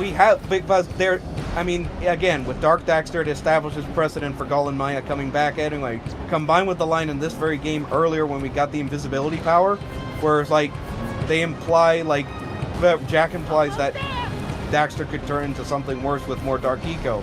And look at that, they actually follow up on that in Lost Frontier. I guess you can just say, don't want to talk about it. I guess you can just say eco powers, but I was going to say, okay, they either died in the goo or the time skip killed them. So again, if they survive, if they survive getting dunked in the Dark Eco silos, again, the Darkmaker plot is written explicitly for them to come back and be the main villains again. Please don't make me talk about Lost Frontier again. Cope and seethe, motherfucker. I'm already coping. Oh wow. It still has this issue. I'm still waiting for this to be patched out. It's probably just a loading issue because the whole. It is a loading issue. I think it's the issue because the airlock door is opening too quickly. Maybe. Yeah, I never really. Because that's the point. That's the point of those airlock doors. It is literally just to load in the next area. Yeah, because this isn't even an issue of the game itself, the game data itself. Because I have a legal copy of the PS2 version, and that's what I'm using here. I never really got Errol leading the Darkmakers. Yeah, I know. Which honestly, this is one of my favorite mini games in this game. Oh, the turret. I like the turret. I think it's a bit finicky, especially the second one. Skill issue. I hate turret sections. The one with the Dark Maker mechs can bite my ass. Okay, I don't like that mission, but I like the turret minigame. Well, yeah, I'm talking about specifically the Dark Maker attack on Spargus. Used to be the only thing that stood between us. Are you playing? Desert's cruel kids. Oh, wait a minute. I used to be the tall puppy on that baby. Want to try? Any more questions, Smud? Don't worry. Oh yeah. Jack beats things all Okay, the time. why do you Hey, think the Jack? green, blue, yellow, and red eco vents became so scarce by the time Jak 2 takes Scarce? place? Well, part I'm of it, guessing part of is it- that they just didn't want to make them anymore. But in a more narrative sense, I don't really have an explanation. Well, the Metalhead conquest could be part of the reason why the vents aren't there anymore. Yeah, because the metalheads feed on Yeah. eco. Yeah. I was going to point out that Haven City was built over the ruins of the first game. So I think over the ruins of the original game's overworld. Yeah, especially since again, in the abandoned part of the city, past the current walled area, you literally see Samos' hut just outside the city walls in an early mission. Well, yeah, you even go to it and they're like, well, "What the hell? Why is this here?" Well, that's supposed to be the tell for the fact that they traveled into the future. This horrible place is our world. Because like the implication early on is probably some other planet or something like that, but no, that's made clear a little bit into the game. Like no, they traveled into the future.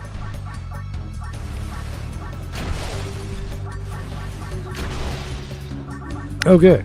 You know what? Maybe I kind of like this turret. I kind of... Yeah, for me it's just like it takes some getting used to. The minigame in general is okay, and this You know what? this first minigame is fine for just You know to what? get used to it. Yeah. But No, again, I the Dark Maker attack later in the game in Act 3, that's the one that can bite my ass because the hitboxes on the Dark Maker mechs are a bit too. No, I misremembered. Especially since they will stand at an awkward angle, making it where you can't really hit their weak point. Especially when they land right into the city. Yeah, I misremembered. I like this one. The other one I hate. Yeah, exactly. Thank Look, you. the minigame itself is fun. The mission is yeah. The turret itself it controls well enough. It's just that that freaking hitbox issue. Because you're basically just skeet shooting with a gun turret. I actually like the It's just the hitbox issue in the attack on the city in the third act. That's the one that can kiss my ass because of how strict the hitboxes are. I like the turret section in Jak 2 where you shoot all the jet flying guys. Oh god, that one's kind of a pain in the ass just because they The can last swarm bit you of if it. you're not careful. Yeah, the last bit of it's hard, but most of Oh it's no, I'd say fine. the first section of it before you get to the eco tanker is what's finicky because if you don't take them out quickly, they will swarm your ass. And Oh, yeah, it's the eco tanker part. it's even worse in hero mode because they swarm you faster. I've never tried hero mode. I don't think I've ever tried it. Hero mode in Jak 2 isn't really worth going for because it's just the game again, except you have your guns and your upgrades. You unlock your upgrades faster. Yeah, all you have in that one is all 4 guns, whatever Dark Jak powers you ended the first run with, and Well, no, you don't get your Dark Jak powers, but you unlock them faster too because you can grind for Metalhead Skull Gems, where every Metalhead you kill, regardless if it's the first time or not, will drop a Skull Gem. Yeah. With something that's exclusive to New Game Plus, or not New Game, something that's exclusive to Post Game in Jak 2. Basically, it treats it like Jak 2's Hero Mode treats it as a post game, but you're doing all the missions again.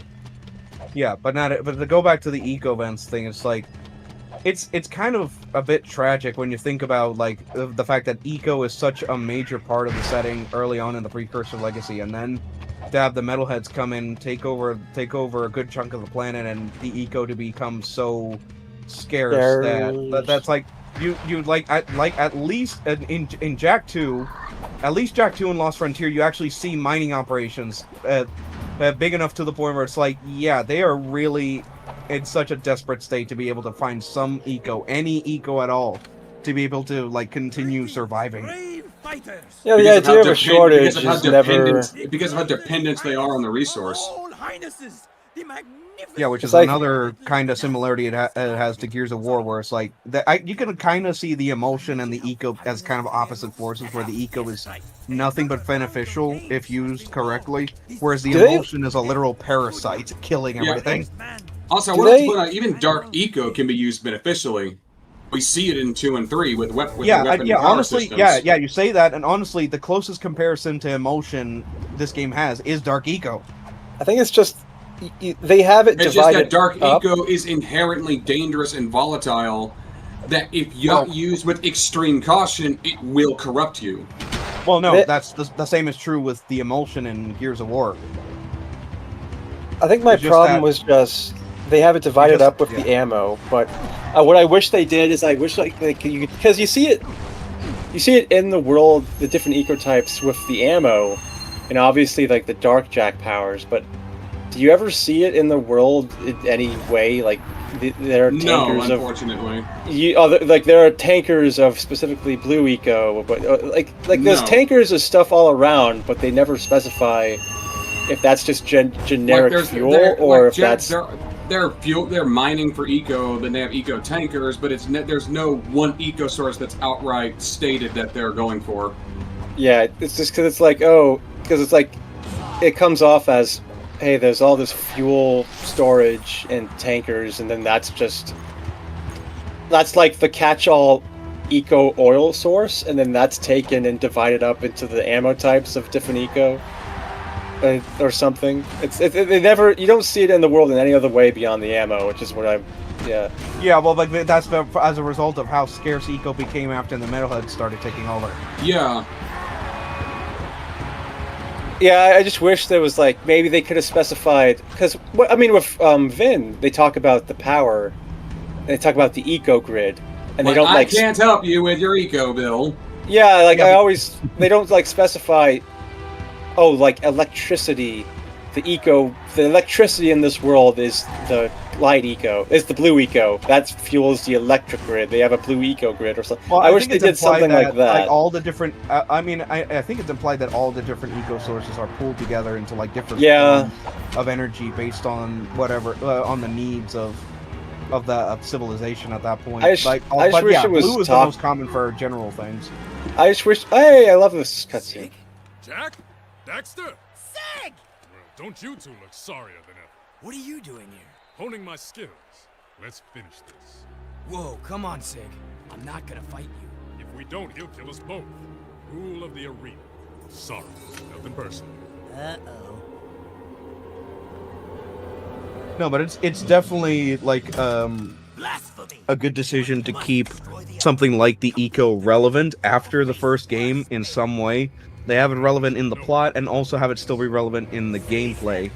Yeah, it's really neat. And even Jak X to a lesser extent, was still able to incorporate the eco, the power, it's different weapon types into the weapon types. Exactly. Green eco heals your vehicle, blue eco gives you turbo, and yellow and red give you offensive and defensive weapons respectively. Yeah, red is specifically defensive. Red is specifically defensive. Red goes out the ass, yellow goes forward. Perfect. And then you also have the Dark Eco coming back, where they actually treat it like the Wumpa Fruit in Crash Team Racing, where if you fill up, it's a power boost for until you crash. Because the Jak X is basically Crash Team Racing, but also has a demolition derby. And you will crash, by the way. You get some ridiculous fucking speeds in Jak X. It's such a shame we never got Uncharted Kart. Well, crashing not just from high speed, but also crashing from the fact that your vehicle's getting constantly destroyed by the weapons of other racers. What if we get because Jak X combat racing is a blood sport. Well, what if we get? It's called combat racing for a reason. I'm not gonna lie, it's probably my favorite kart racer, just because how much fun I had playing it as a kid. Yeah, it's good. Played it with my sister, played it with my friends. It was a hell of a time. And there's such a wide variety of different races, more than just a circuit race. You have death matches, you have artifact hunts, beast hunts, capture the flag. They do the relic race in that really interesting. You even have okay, that's still out of load in a second. You even have instances where you have to destroy drones either by head-on collisions or hunting them down. There's a wide variety of gameplay mechanics in Jak X. It's pretty ambitious. They have the time trials in that, right? In terms of additional content. Yeah, even the time trials where it's the freeze rally, where you hit freeze tokens to freeze the clock for a few seconds. And if you get every freeze rally token on the course, you get 10 seconds knocked off your time. Well, that's just because like they in made- Crash well, Team that's just Racing. because, yeah, it's literally identical mechanics to Crash Team Racing, 1 for 1. You think we'll get Last of Us Kart? Or Last of Us God, I hope series? not. or what's that new game they're making? I don't even know. I heard that one got canceled due to budget issues. It did? Wait, the new Naughty Dog one? It's just a rumor. I don't know how true it is, but I've heard there's issues with its development and the cost of its development. I just know it as. There's no way they're going to cancel that. Because it's I'm exclusive. not saying I'm not saying I want it to come out, but I'm saying like there's no way Naughty Dog's going to cancel that game. Yeah, it's an exclusive, right? Yeah, because they got Neil Druckmann behind it, and right. He always gets his way. And I love this. Naughty Dog Neil Druckmann was only worth a damn when he had people in his ear telling him to sit down and shut up. Oh. Which, by the way, Neil Druckmann was in Naughty Dog by the time this game was in production. Damn it. They did not like him. They did not like him because they always referred to him as that guy. I was gonna say we were good. The perfect time. Even this early in his history at the company, like they really were. They had it out for Druckmann. Even at this point, when this game was being made. I was gonna say the trivia piece. This is, I think, Druckmann's first game with Naughty Dog, and all he did was he made fire effects. It's also the first game of Amy Hennig, creator of the Uncharted series and the lead writer for most of the Legacy of Kain series. Oh, she worked on this? Yeah. What did I she think it was do? like in a minor role, but yeah, this was also her first game with Naughty Dog, I believe. I love this. I love this car. I love its And the monster reason truck. I think, and part of the reason why Dark Prophecy did not happen in the Legacy of Kain series was partly because of her being at Naughty Dog and creating the Uncharted series. So yeah, I like the neat detail of the ammo, but I don't even think any character in Jak 2 or 3 like acknowledges light yellow or red eco. Like they always just say Jak 2 does not bring up light eco, but it is shown. No, I mean blue. I mean blue. I say light. I don't think anyone says like blue, yellow, red, or green eco anymore. Yeah, most of the time they don't mention specific ecos. They just bunch them up together as eco, unless specifically talking about dark or light. Yeah. I just wish you could see it more. Oh, and also the one mission that involves going to the old Samos hut to get the green eco seed, so that the young Samos the life seed, so that the young Samos starts his journey to become the green eco sage. Yeah, that's it. Yeah. That's the only other mention of any individual eco where it's like look at this alien hive level.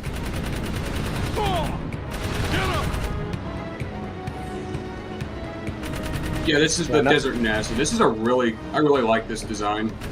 Yet another similarity with Gears of War, if I do say so. Was Gears even out yet? Well, no. No, Gears was 360 era. Yeah, Gears 1 was 2 years away at this point, because the 360... This game came out in 04, the 360 itself came out in 05, and Gears 1 was 2006, so...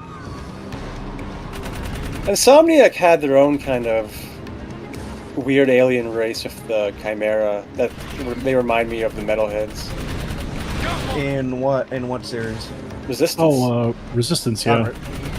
I tend to forget Resistance exists because, like, Ratchet and Clank ended up outliving it. Yeah, no, Resistance is like the first and third game are okay. That's as far as that. People used to say too. Well, that's off topic. No. Well, I mean, you can go ahead and finish that point. Well, people used to say 2 was like the best for a long time. Just like it apparently had one of the most played, praised multiplayers at the time. But I've like, holy shit, the game is the campaign is dog shit. Really? I hated it. I legitimately, it's one of the few games I can say, man, I had a problem every second. I hated playing that one. Wasn't it also the fact that Resistance was trying to compete with Gears of War? I guess so. I thought it. No. It was trying to compete with Halo. Oh yeah. It was one of those Halo. Both of which were Resistance. Both of which were on Xbox, which is kind of weird. Resistance was one of those Halo killers that marketed. Wannabe Halo. Yeah, quote unquote. Yeah, quote unquote. Now the biggest Halo killer is Halo itself. Mm-hmm. I'm sorry, but that deserves it. I had to. Resistance 3 is pretty good though. I like that one a lot. Yeah, I've heard some good things about Resistance. That it didn't go past the third game, did it? It was just the trilogy. No, there was a spin-off. Yeah, there was a spin-off probably on like a handheld, but it didn't get a mainline entry. They very definitively ended it with 3. There's no way they can. I have a meme made for exactly for what 343 did with Halo, and I can put that in the stream memes later. What was it? The Foster's one? Foster's, where it's Harriman throwing it in the fucking trash. And then my baby! Yeah, that whole thing. But Jak and There were Daxter, 2 spin-offs. There were 2 spin-offs for Resistance. Right. And they were on like the Vita or like the PS. Yeah. But no, yeah. To go back to the eco question, it's like, yeah, it does track both in terms of the game design and for the lore for why the eco vents stopped being a thing. It's like obviously the change in direction for Jak 2 in terms of the gameplay, and you can very much reason that the Metalhead invasion of the planet was the reason why the eco vents went away, because of the Metalheads just hoarding it all for themselves. So there's that. Oh, it's Deimos, not Deimos. Deimos is they say Deimos. They say both. They say Deimos and Deimos. Isn't Deimos a character? That's probably just a preference thing. Isn't Deimos Deimo? Like, isn't that actually a character in Gears of War somewhere? That's a character in God of War. God of War, never mind. Kratos' brother. Oh. So alright, yeah. So yeah, eco vents make sense why they went away in terms of gameplay and story. So you got anything else, Smud? Sure. This is about gameplay regarding the morph gun. There was a scene in Haven City. There's an ambushes going on. Yes. What was in this game, like partway through Act 2? Yeah, there's an ambush by the KG robots and the Metalheads. So what was the gun combination that you guys used the most? That was the most efficient. Well, say that again, Spud. What was because the gun has like 12 versions, I think. 12 here. 4 when it four guns when it debuted in 2. But you mean in that specific mission, or just overall? What do you? No. In Jak 3 in general, the morph gun has a total of 12. Like right here, I have them all right here. Or no, like what are you? Well, what's Smud asking? What did we use more? What combo did you use the most for those ambushes? Because some of them are a bit more overpowered than others, apparently. Well, obviously the arc wielder that I used earlier against the Darkmaker satellite, which combined with the robot shock upgrade, is just tears through everything. What is the question? I thought the question was referring to that specific mission where it is. Well, you don't get to pick. The game gives you one weapon at a time. Yeah, but I mean, you have a choice of picking it up or not. Which my answer to the question in that regard is that I always pick up the arc wielder the first chance I get. I always picked up the ground pound one. I thought that was the most useful in that. I don't know if I can leave. Actually, no. I should go into the friggin'. Should just say ground right here. I say ground pound one. It's the weapon it's like wave concussor. Yeah, I love that thing. Yeah. What was the third one called? The blue one down? Arc wielder or welder? Yeah, that's the second one. Wielder. Yeah. The Plasmide RPG is, you don't use it too often, but it's something if you just want to blow shit up, it's pretty fun. Actually, the second shit, what's the first gun called? The dark eco gun. The second, the Peacemaker, the mass inverter. That one's amazing. That is it's fun to fuck around with, but I mean that's what I use all too often. Well, like it's not amazing as a weapon, but as a thing, as a PS2 item, it's amazing. Like what it does is it's like to do that on the PS2. If we are going to go into the weapons tangent now with this, one of the best weapons in this game on its own, without a doubt, just overall one of the best, This bad boy right here. The beam reflector. No, this is the weapon you will use 99% of the time because it is just the default go-to weapon. I spam the shit out of that one. I never really... It is one of the best weapons in the game. I never really, as a kid, understood how to use the third Blue Rico gun. The needle laser. Yeah, is it like a... It's like a homing thing? It just shoots about a bunch of homing missiles. It eats through ammo, but it's fun to play around with. Yeah, which is why I honestly think like they should have come up with something else to replace the needle laser so that the arc wielder is the third one, because the arc wielder is insane. I think just make the third one a sniper rifle. I don't like it does one. If that's the case, they could have made the third yellow weapon a sniper rifle at that point. Yeah, but I love the third one. I love the third yellow thing. I think I used that more than the reflector. Let me just double check the name of that one. That's the one I usually can't remember. The gyro bus burster. I loved after I got that. The gyro burster again. It's not one you'll use too often, but if you need to put something out there to deal with enemies, it has its uses. It has its niche. And then there's the one you'll use the absolute least. Unless you just really want to fuck around for no particular reason.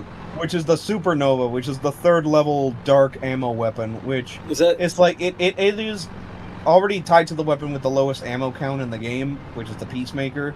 And if you don't have the ammo efficiency upgrade, it takes 12 ammunition for each shot. 12 out of 15. It's just a screen clear. 12 out of 20 if you buy the ammo upgrade. Which I should have, yeah. Orange 11. Get a good look. It's the last time you get to see. Yeah, but honestly, with the weapons, it's just like the second game started off simple with just a shotgun, what I would consider what kind of rifle would the blaster be? I knew Damus would find you. He doesn't. It's just a standard. It's just a long rifle.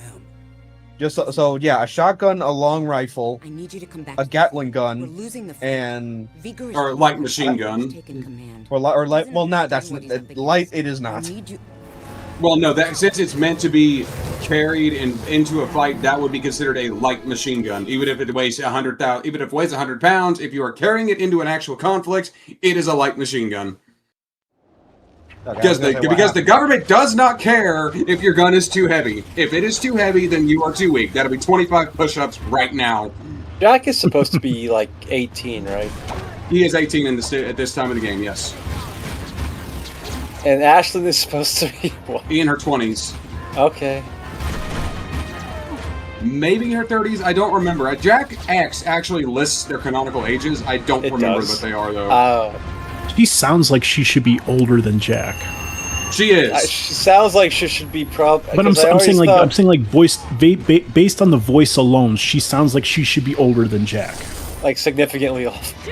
I don't know about significantly, but like maybe like a decade older. Mind you, let me say this quick. Ashlyn is voiced by Susan Eisenberg, aka Wonder Woman. So I mean, she's doing a good job with. Oh, by the way, do not use. Oh, that's a different icon for her. I just noticed that. Her health icon is different. Because I'm using HD textures for the HUD. Yeah, that's neat. Anyway, I just noticed it. Anyway, do not use the mass inverter here. Yeah, because that'll royally screw you. No, I never use it anyway, so I'm safe. Because if Ashlyn gets caught in it, she will be affected, she will drop to the ground, and she will die. She does? However, can I just see that? Because I never knew that happens. On the other hand, I learned the hard way. On the other hand, with the dark jack powers, you got to be careful with whatever vehicle that you take here. Also, it's very possible that it can make contact and it can launch your vehicle into fucking oblivion. I actually learned the very last time I played, I learned that the light jack powers actually can be used in combat. Yeah, because you can actually pull your gun out while using light jack. I never thought, like the time stop thing, I never thought I could use that in combat. Well, yeah, the heal is obvious, but the shield and the time stop, you can definitely use those. I just never gave thought to it, because I thought it was just for puzzles. Even flight to a lesser degree. Oh yeah, flight's great. I thought that was so cool. You can use the Plasmide RPG to destroy those Marauder vehicles in one shot. Yeah, but that's such a drain. Not really. Wait, can you use the thing on her now? Because there's only like one enemy left. Does it actually just kill her? Does it? I can hit her. wanted me to give you this. Jack, yeah. need you. She's got a thong. I need you. The city threw me out. They straight up just have that detail. Yeah, well, this was back when Sony actually wanted people to jack up to their characters. So the hero I knew did die in the desert. Or was it long before that? Another example of how good the animations are. Yeah, like, I'm through. again, the facial expressions, the way the eyebrows and the face, you can see just how expressive the characters are. The hair is waving. In the wind, that's such a great detail. Okay, now here's the thing. We mentioned earlier, like the plot inconsistency of like he goes from "I'm through saving the world" to going back to Haven City. I mean, that fight, like expects the player to use Dark Jack a bit more than usual. So maybe the reason why Jack is like "I'm through saving the world" in this scene is because of the use of Dark Jack in that fight. I can't even. I always just took it that he was still pissed off about being kicked out of the city despite saving the goddamn city. That the council were a bunch of ungrateful jackoffs. I don't get That's being definitely angry. part of it. I don't get being angry because they're both implied to be angry at their friends. When because Ashlyn was there at the start, but it was also like she straight up saved his life. He's angry in general right now, not necessarily at her.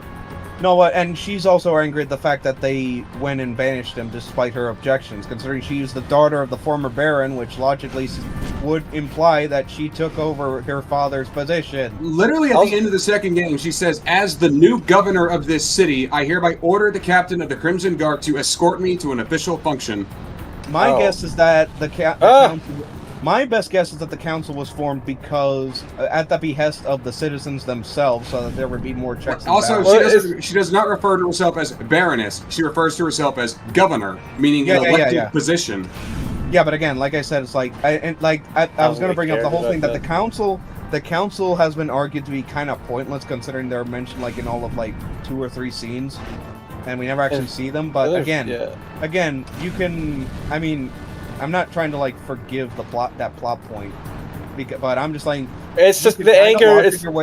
You kind of logic your way for it to the point where you can just you can assume that the council was formed at the behest of the citizens that were just infuriated by the governmental structure that Praxis had in place during his time, and then after he died, like the people of Haven came together and formed the council. But it's never brought up that she accidentally gave him a beacon to help save his life. Yeah, which allowed Deimos to find him. That's not acknowledged, and it's like probably one of his beacons. I mean, again, and I don't know. I literally just forgot if we've. No, I think it's Deimos says it later. That he mentions the connection to Praxis prior to Jack 2. Well, no, he literally said when he finds Jack, he says, like, no. When he outright says when he talks about his backstory in terms of Haven City. Yeah.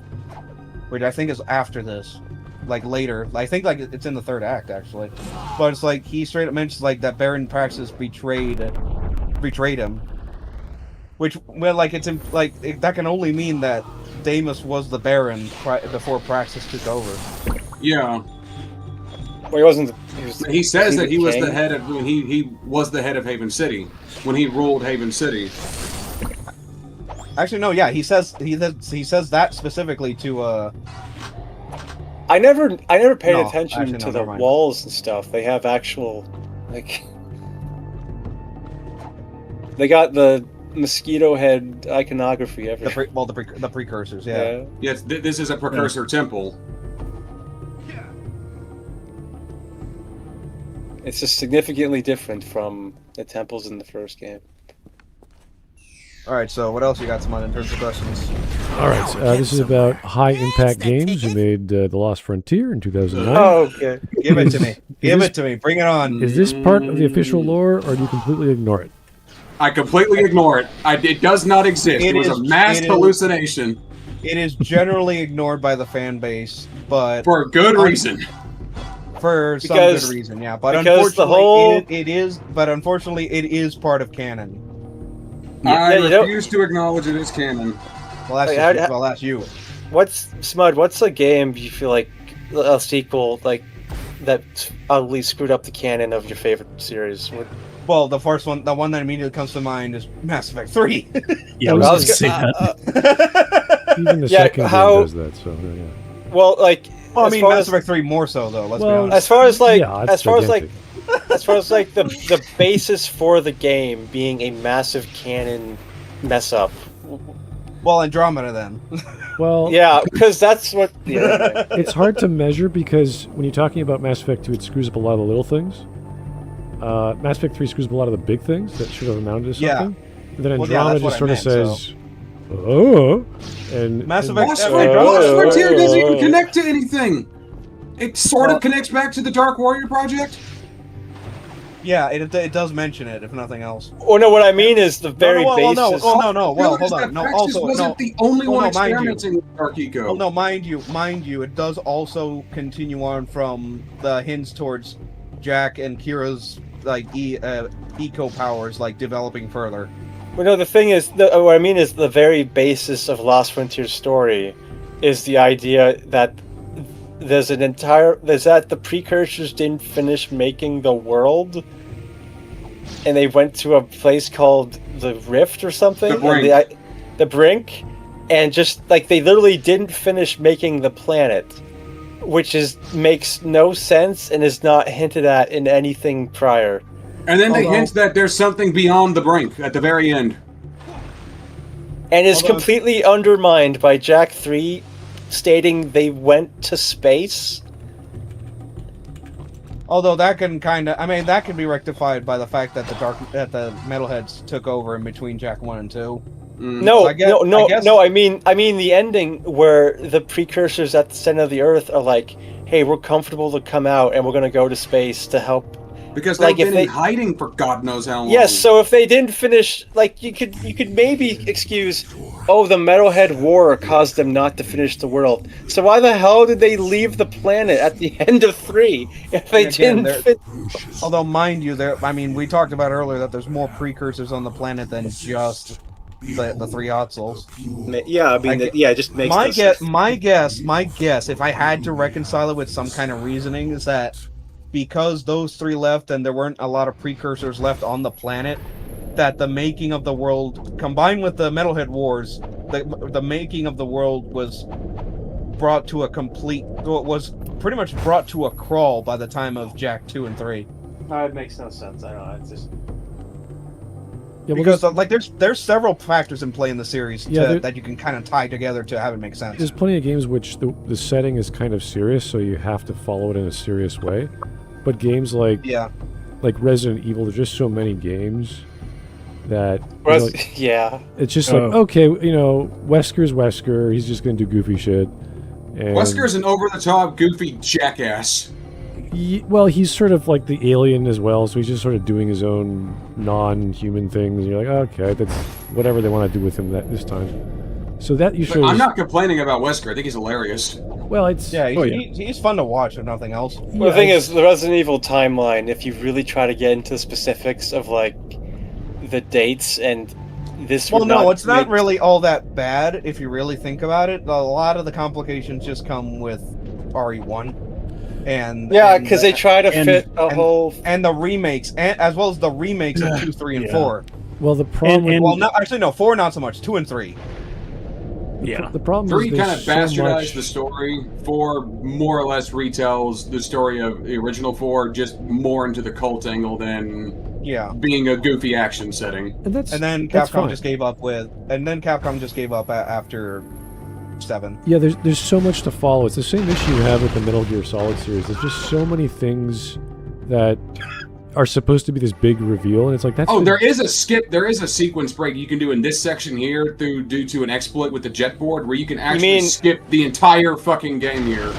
You mean if you try to have a big twist in every single, or even multiple in every single game, it kind of gets like it just becomes gets overly like complicated and stupid. It becomes to the point of just being a farce where it's supposed to be this serious stealth game, and it becomes this Super Sentai. Let's throw in a triple cross. Everyone's a clone. Everyone's controlled by DNA. Tokusatsu doesn't go that far. The whole arm possession was bullshit. Like that was just absolutely hilarious. Oh my gosh, what was that one? Which one was that? Oh, when Ocelot gets his arm cut off. It was Metal Gear Solid 2. Yeah, and yeah, then, when he because he got Liquid's arm transplanted onto that. So yeah, Liquid takes his arm and he's like, "Oh no, I was acting. I wasn't actually controlled by." Like what? Yeah, well, Smud, to be fair, I will defend that because at least they tried. It's better than nothing. They tried to be stupid. I will admit, yes. it's still. Hey, they at least you tried accept to give it insanity, an or you accept that they're crazy. I know it's crazy. I'm not denying that. I'm just saying they at least tried to have some logic for it. Like they had some interesting ideas with Metal Gear Solid 2 with Solidus and what he was trying to accomplish and what Jak was, but they just sort of forgot about that. Oh, they did. Well, I mean, they kind of. I mean, I don't blame them. They killed Solidus at the end of 2. So. Smud, Kojima although mind you, Revengeance kind of tried to pick up from there, and in my opinion, they gave closure for that. Is the one you don't take too seriously because it's so over the top. That's sort of like Platinum Games, but at the same time, it still has a good story. It still had a good story that did follow on from Metal Gear Solid 2 and 4 in terms of Raiden's arc, if nothing else. Well, Smud, you gotta remember, Kojima didn't know how dominant and recessive genes work. Well, that is absolutely ridiculous. That is Mendelian genetics. I will grade that point in high school. Look, obviously, lots of Metal Gear is over the top and not meant to be taken seriously. But then there's also a very significant portion when they're giving all these damn monologues, like you are supposed to take its clear-cut messages seriously. So when you mess up stuff like that, I don't. Yeah, it's sort of this ironic comedy where it's like the main villain is like, well, I got all the recessive genes, so I had to strive harder to be better than you. It's like, no, you got all the dominant genes, and then you're actually super amazing.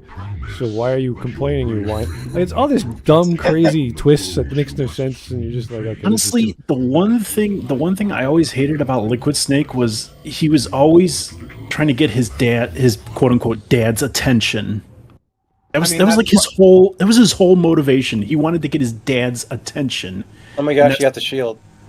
You know, it's just like, oh my god, seriously, this is your motivation. You just want your daddy. It's daddy issues, essentially. Exactly. Yes, it is. I don't know.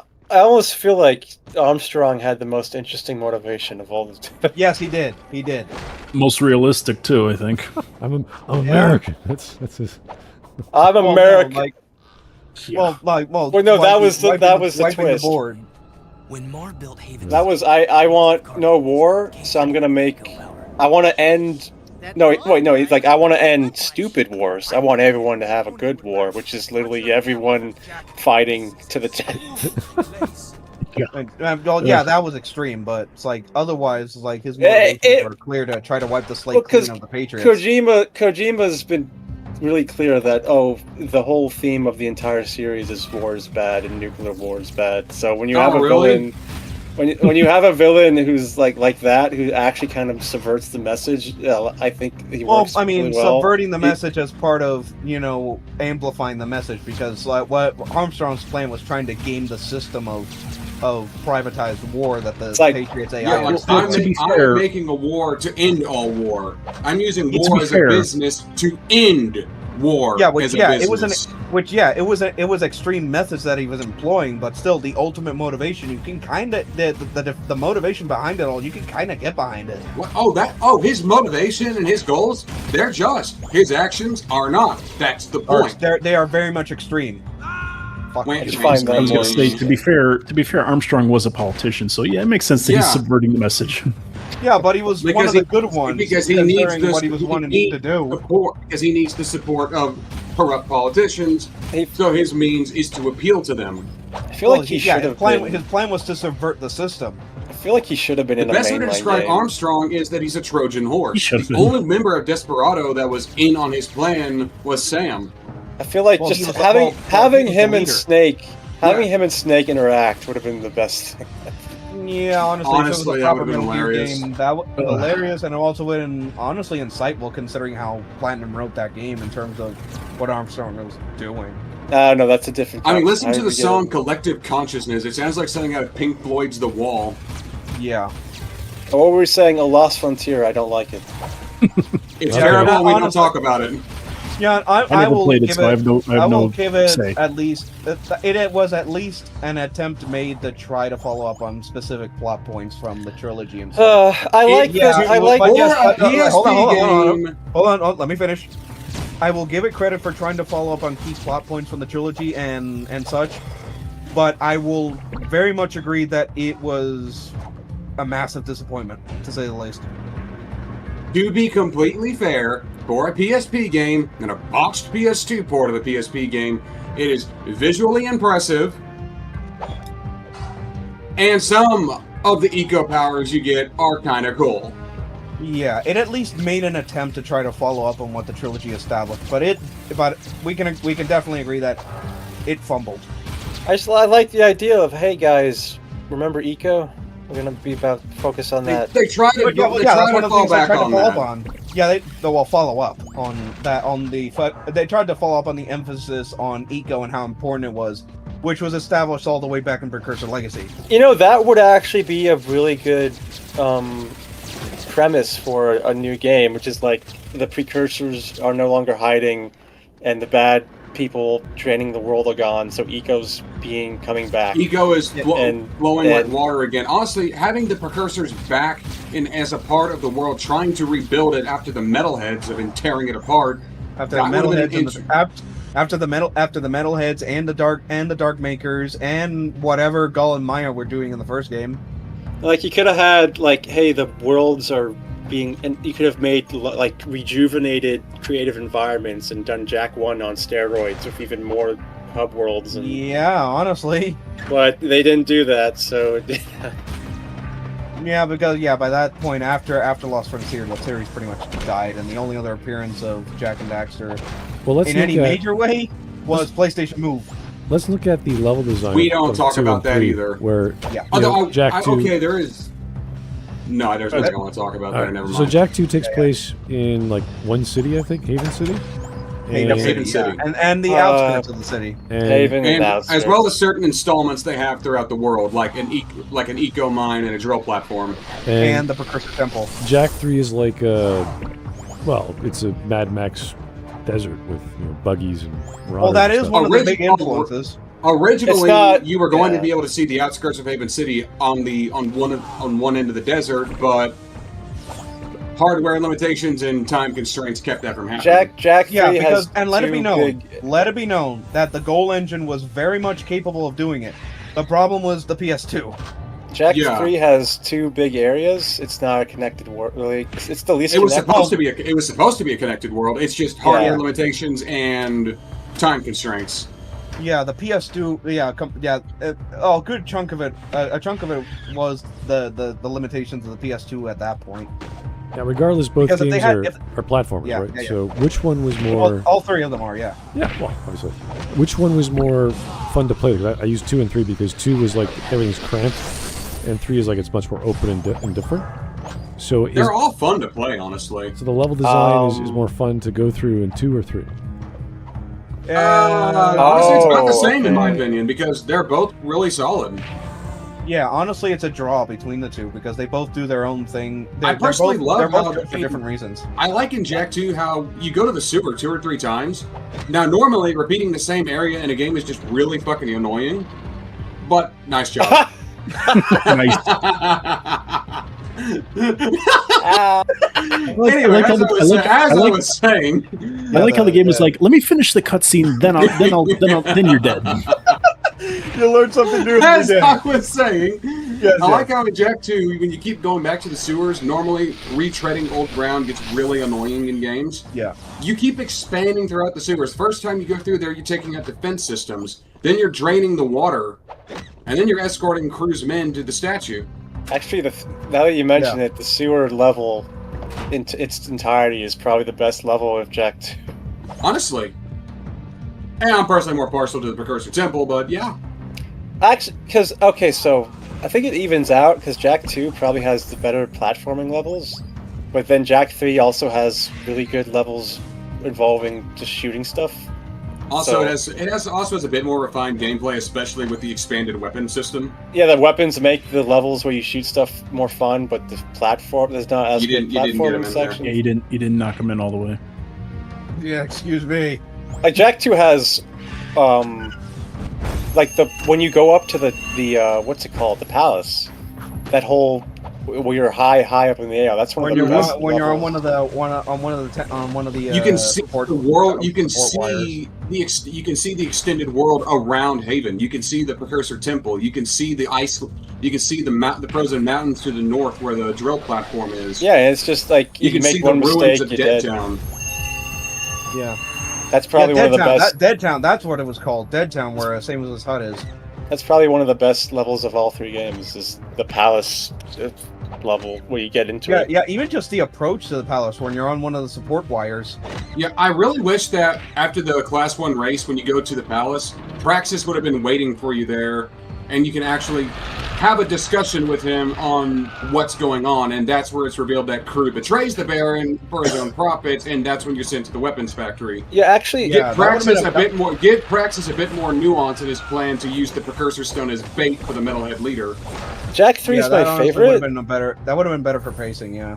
Jak 3 is my favorite, and I like the weapon roster makes some parts more fun than 2, but I think 2, as far as level progression enjoyment, is better, because 2 has a lot of here's a level that like you're going back to the same level multiple times throughout 2, but they expand on that one level. You keep exploring more of that area. And how the levels connect, like just with the palace level where you do the whole like march up to it, and you gotta do the whole platforming gauntlet to get in, and then that segues. That's the word I was looking for. The way the levels segue into each other, I think is better in 2.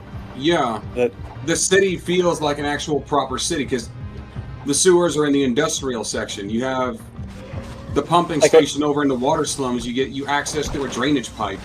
And all the return trips where the levels are different and they have you do different things, and it's just you don't really return to many places in Jak 3. I don't remember. No. Well, aside from the temple, they're all pretty much one and done. Well, you do go through the sewers multiple times in Haven City, but they're different parts of the sewer. The sewers are interconnected. Yeah, I think the platforming level progression in 2 is better, but yeah, and I like how you expand on the areas in 2. You keep exploring different areas in Jak 2. Yeah, the whole palace level. It is the same level, but they're different parts of that same level. Yeah. The whole palace level is might be like the perfect example of how level progression happens, because you have the platforming challenge to get in, then you have the section through the palace which does the shooting gameplay, and then you have a boss fight. And well, no, you explore the palace after the Class 1 race. Explore the palace, yeah. And which is why I say I kind of wish that since you have to take an off-road to get back to the elevator, it would have been interesting to see Crimson Guards betray Praxis because Crew paid them off. Yeah.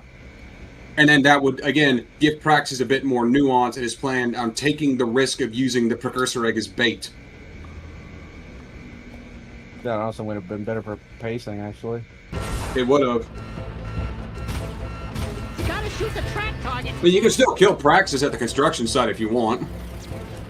But it's like, give your villain a bit more nuance, because he has he has good motivations for everything he's doing.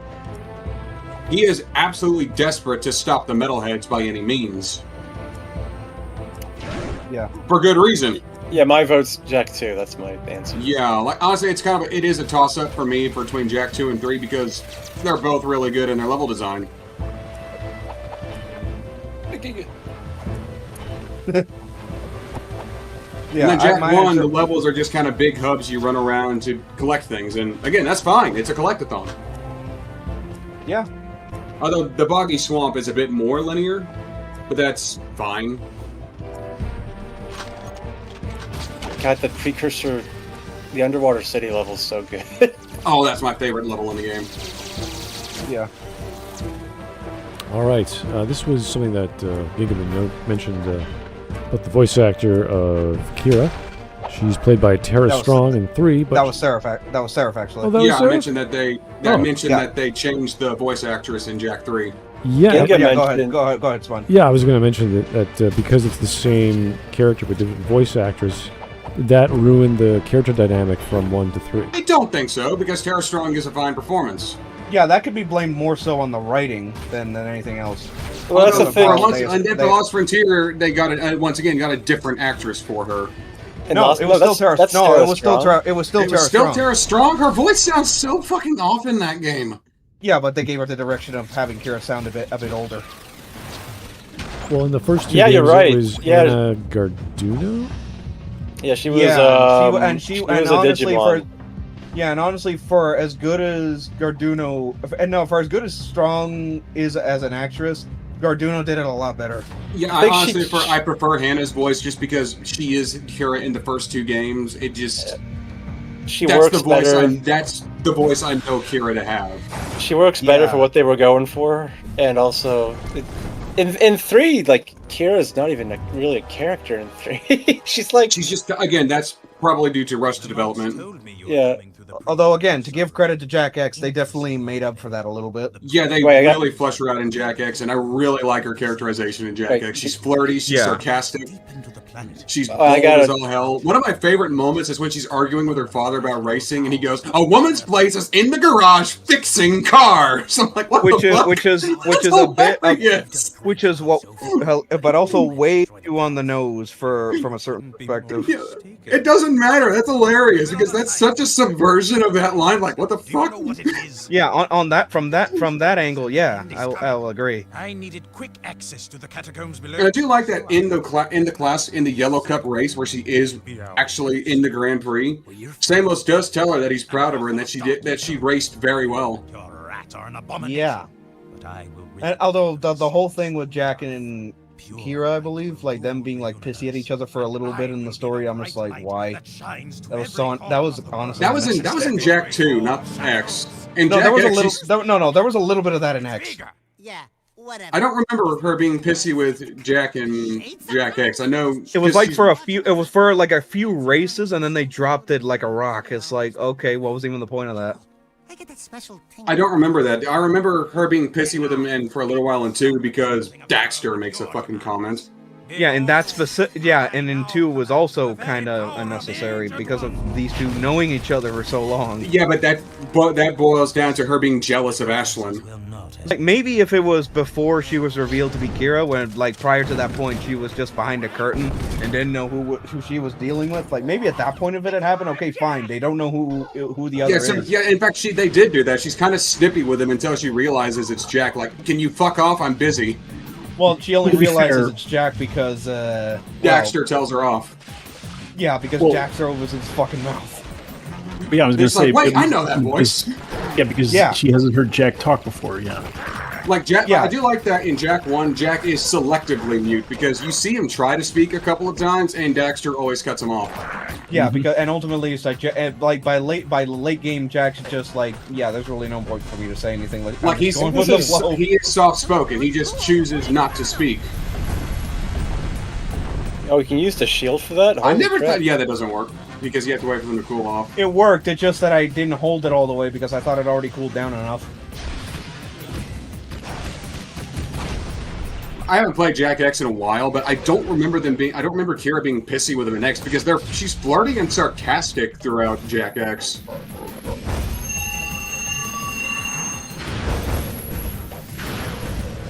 Oh, you can block that? That's really like when she makes the comment saying, "I'll keep your vehicle upgraded if you ask nicely." Oh my gosh! And that's asking nicely. Like she's hitting on him constantly throughout Jak X. I've never in a million years thought to use the shield in this fight.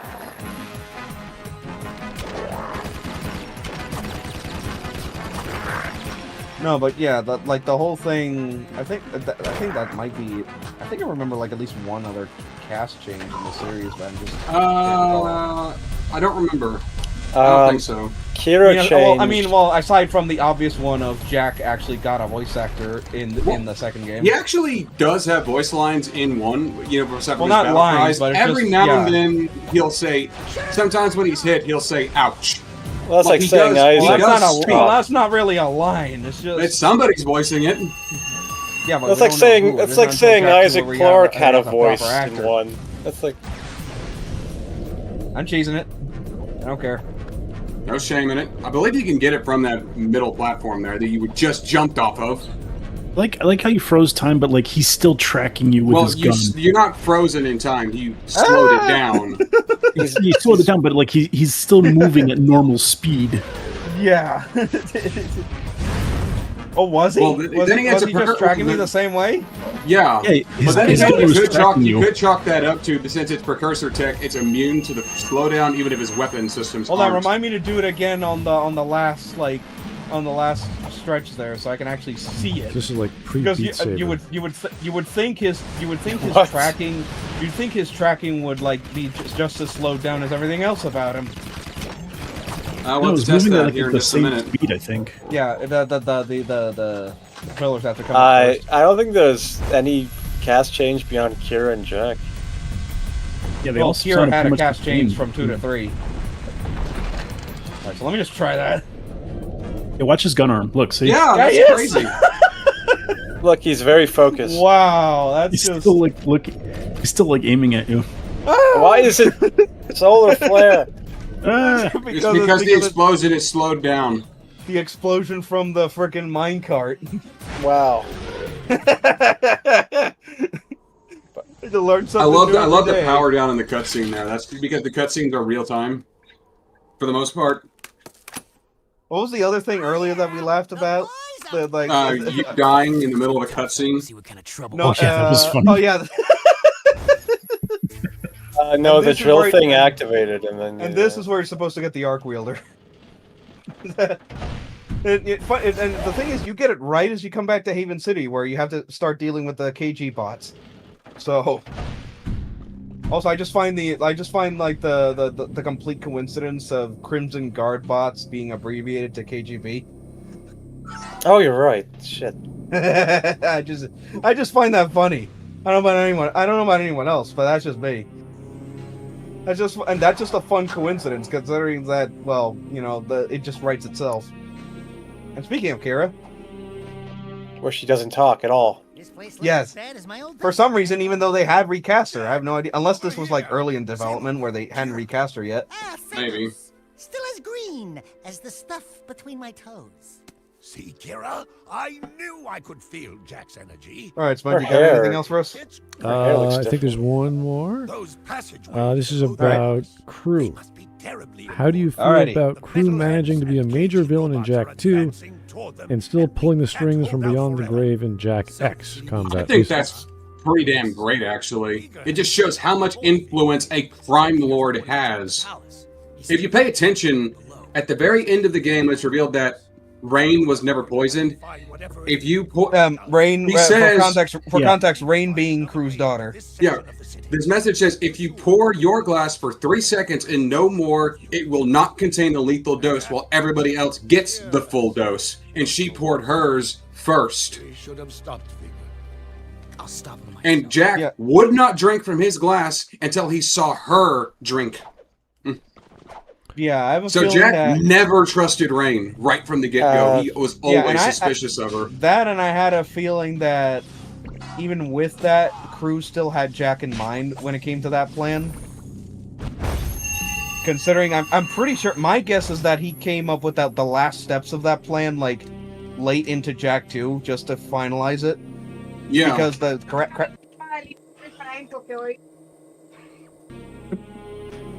Okay.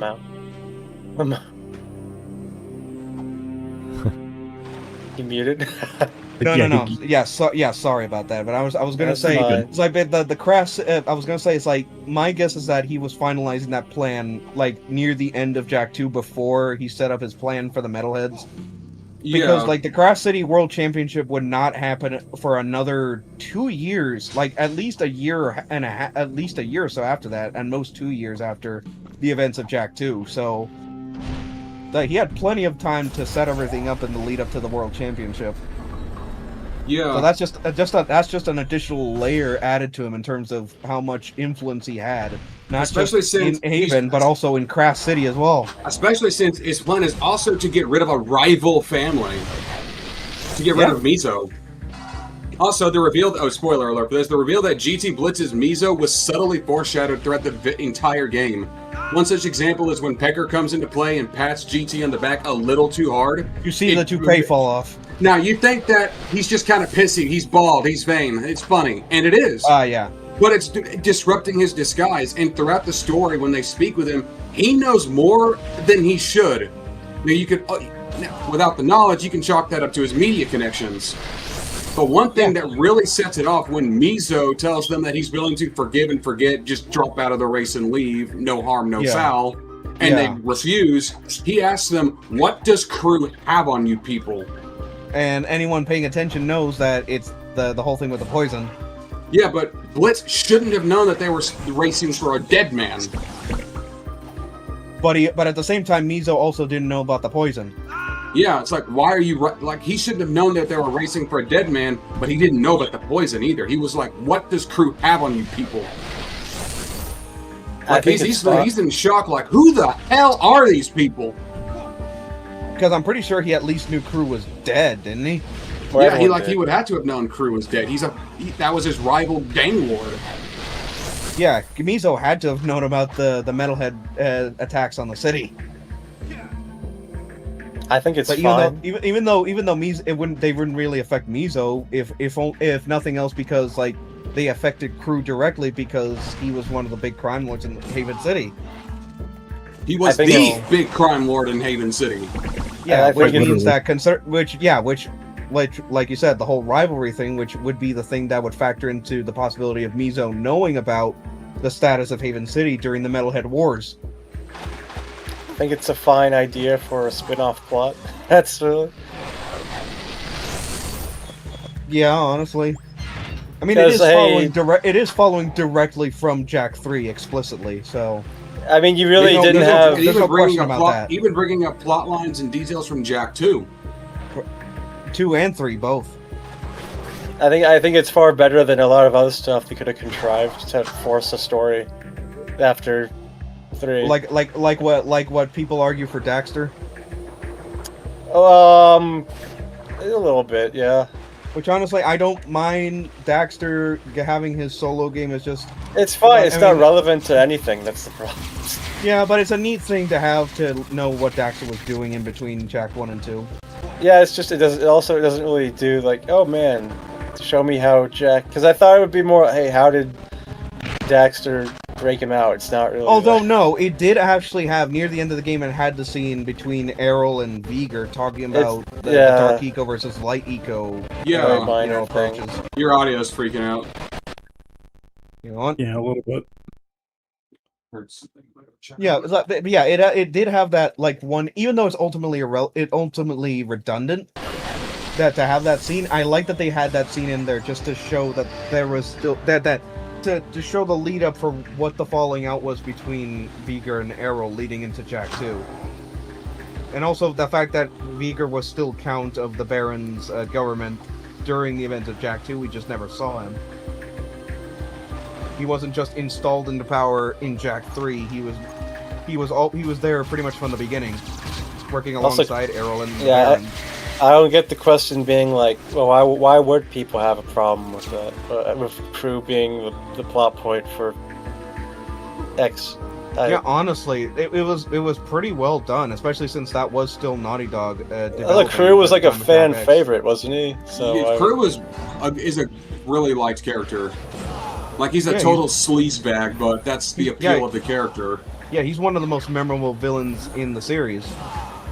It's like more than Gol Maya, Core, the Darkmakers, even the very next one after the ones after, which even Mizo, his own rival, people remember crew more. Just because a dead man had more of an impact on the story than Mizo. Yeah. Well, what I meant was like, yeah, he's got more screen time in like Jak 2 than like a lot of other villains. Well, in terms of ratioing his screen time compared to other villains, yeah, like you said, he has the most out of all of them. And even the extra screen time that he technically got in Jak X because of the whole thing with the will. You know, when they're reading the will where it's the hologram of him. Yeah, and it's revealed that they were poisoned from a rare and deadly plant found in the wasteland. I'm glad they didn't say that it was tied to like Dark Eco or some shit because that would have been. It's just a poisonous plant out in the wasteland. Although to play devil's advocate, it kind of would have made sense considering Crew must have known about Jack's potential with Eco. Yeah. Even in the short time that he knew Jack. I can't remember the line exactly, but I remember laughing when he said like after everybody drank the wine, and he says, "You're probably all cursing me out right now." Yeah, it's like they were. Yeah, I know you're all pissed off. Yeah, and they. This is the part where Rain gets upset. That's just like he's also a villain that you can take seriously, but also when it comes to comedy involving them, you can also enjoy that too. It doesn't degrade. It degrades them. In Crew's case, it degrades him in a way where you can have a laugh. You can have a laugh at Crew's expense, but you can still take him seriously. Like he's a twisted man, but his eccentricities make him entertaining. Also, the fact that all the jabs are by Daxter, which is a plus. Max Casella's line delivery on insulting Crew is always great. Which going back to the voice actor thing is like Max Casella. I know he was in The Sopranos. I don't know about anything else he was in. Oh my gosh, he was. Real quick. Oh man, no way. How did I not know that? Wait, no way. He was the little guy, like enforcer. I don't know. Like I'm going to his IMDb now. Obviously, he was in The Sopranos. He was also known for Tulsa King, Inside Llewyn Davis, Newsies, and Blue Jasmine. He's been on Law and Order, The Trophy King, The One That Got Away, Nobody Wants to Shoot a Woman. He's been in a lot of things. He's been in a lot. Like he's mostly known for serious acting roles. He has an uncredited role in This Is the Night. He was in Gumshoe. Yeah. Oh, Robert Lodge. Shades of Blue.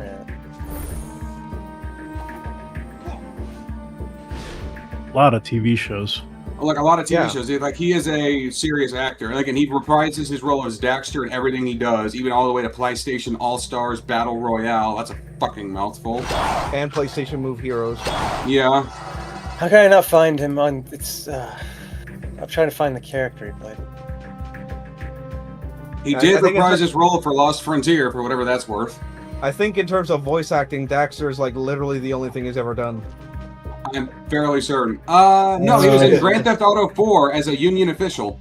Oh, well. Yeah, Ballad of Gay Tony. He was an extra in GTA 4. Well, screw me then, right? Yeah, he was Benny in Sopranos. I can't believe it. Yeah. I didn't know. I forgot that. What is Pain? Apparently, he reprised Daxter in a game called Pain. What is Pain? In 2007. Max Payne? No, just called Pain. I know. It's a game from 2007, and Daxter is it's from Sony, so like Sony. Sony Computer Entertainment. Wow, really? You know what else I like? Whatever.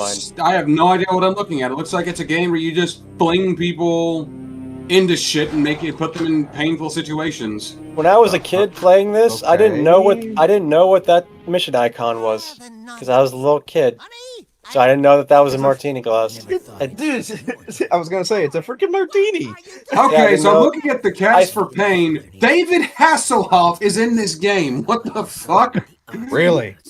Wow. David Hasselhoff, George Takei, Andy Dick. What the fuck?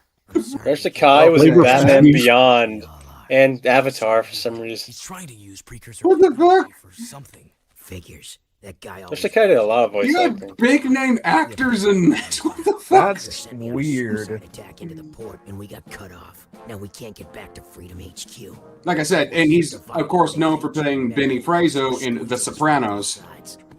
Yeah, and then I mentioned Susan Eisenberg earlier, which Oh, is like man, a well-known voice of Wonder Woman. And then I think Seraph mentioned Baron Praxis being voiced by Clancy Brown. Yes. Oh, he was also in Kim Possible as Vincent Wheeler. Susan Eisenberg was Max in... Costello, really? Yes, in exactly one episode. What? Of course, it'd be a one-off considering how big of a name he is. Of course, he also reprised his role in Hot Shots Golf 4 as the guest character of Daxter. That I'm not surprised at because, like, yeah, kind of like how Ratchet makes an appearance in 3. I thought they were in the same game. I'm pretty sure Ratchet was in 3. I know. I think the Hot Shots Golf people made one of the Mario golfing games, and one of the Easter eggs for that was the Pikmin being in one of one of the flower patches. Oh, he played the Beaver in Courage the Cowardly Dog in 13 episodes. The Beaver? Which Beaver in Courage the Cowardly Dog, 13 episodes. A Beaver's Tail, the Nutcracker, Rumpelstiltskin House Calls, Le Quack Balloon. I fucking love Le Quack as a villain in that show. Oh yeah, I mean his name is Le Quack. Who that's literally why Le Quack came back in the freaking Scooby-Doo crossover. Well, spoilers. I didn't watch that. What was that? Le Quack and Cats. The Uncommon Cold, Farmer Hunter, Farmer Hunted, Bride of... So you get the point. He's the Beaver in various episodes of Courage the Cowardly Dog. Well, I don't care for the spoilers for that thing, but it's like it was the question was about crew, but it's like we've been back to the voice acting tangent. But Torn. Point is, Crew is a good character. Crew's a good villain. I think. Yeah. Wait, no. What? No, I know Chris Cox is in some of these games. I think he plays Pecker. I think I'm trying to remember another thing Chris Cox did, but it escapes me. Damn it. I mean, he's a voice actor, so probably quite a few things. Well, no shit, Sherlock. He was also Max Casella was also Fungi in The Legend of Tarzan, a very underrated series. I loved that show as a kid. Yeah, you are continuously proving me wrong. I thought Daxter was the only thing he ever did. I thought it was too. I didn't know he was in this much shit. Yeah, considering that Daxter is functionally a guest role because of Max Costello already being a pretty notable TV actor. He was in The Little Mermaid 2, as well as Disney's Dinosaur. Okay then. Wait, someone's jamming the signal. That's funny. He played Zenny in Dinosaur. Still fighting for the weak link, Jack. Well, I've had a few enhancements since we last met. He was in an episode of Pepper Ann. And as a reminder to go back to Clancy Brown playing Baron Praxis, some of his best roles include, at the very least, Mr. Krabs and SpongeBob and Lex Luthor in the DCAU. He was also Captain Stacy in Spectacular Spider-Man. I keep forgetting that one. I'm looking up the voice actress. The point is, Max Costello's been in a lot of shit. I'm done talking about it. He was in Hey Arnold. Yeah, I'm looking up the voice actress for Ashlyn. She was in Mass Effect 3. She was I think she's the counselor, the Asari one? The Asari counselor? Oh yeah, I think, yeah, you're right. It says Counselor Arista. Yeah. And then there's this mission. Go ahead. There's a really funny story behind this, but I don't have time to tell it. That's literally what's said in the commentary. Yeah, which for context, like them, Jack 3, I don't know about Jack 2, but Jack 3 has the commentary tracks for. I don't think Jack 2 has it. I don't think Jack 2 has it. Yeah. Jack 3 has, not for every cutscene, but for quite a number of the cutscenes. For most of them, anyway. For most of the cutscenes in Jack 3, there's developer commentary tracks that like explaining like certain things from the making of those cutscenes in the story, and then and as Seraph just showed, like that is literally they make a gag out of the cutscene leading into this mission it's pretty much for every story cutscene they have a commentary track. That one I just made, they did not have to make a commentary for. They just wanted to make a snarky remark. Yeah. And we will never know the story behind the start of the missile mission. Keep going. This mission used to give me so much trouble as a kid. Same. Yeah. Because the missile's a little screwy. Just because of how... Yeah, because of that. Because of how fucking fast and slippery it is. But luckily, you get halfway, it's a checkpoint. Thank God. There's also a mission you can do for orbs if you want to run the missile again. Which is that... Yeah. If you just want to do that. Which I don't. It's already bad enough that I do this once. Oh, you thread the needle on that one, buddy. I think I might have gone through a part of terrain that's not tangible. You probably clipped through something that doesn't have collision turned on. Yeah. So, do you have a question? No, that was the last one, actually. Oh, Yeah, that the crew was one. I love this cutscene here. Like, Now, this honestly, game has some great Yeah. slapstick. The Jak and Daxter Yeah. games have some wonderful slapstick to them. Now, honestly, I have my own question just to wrap up the Smudtalk, because, like, the whole thing, and we were talking about, and I'll do one last mission just to wrap up with this question. It's like we've been talking about the history of the series and how Naughty Dog changed from this era to what it is now, and all that stuff. So I want to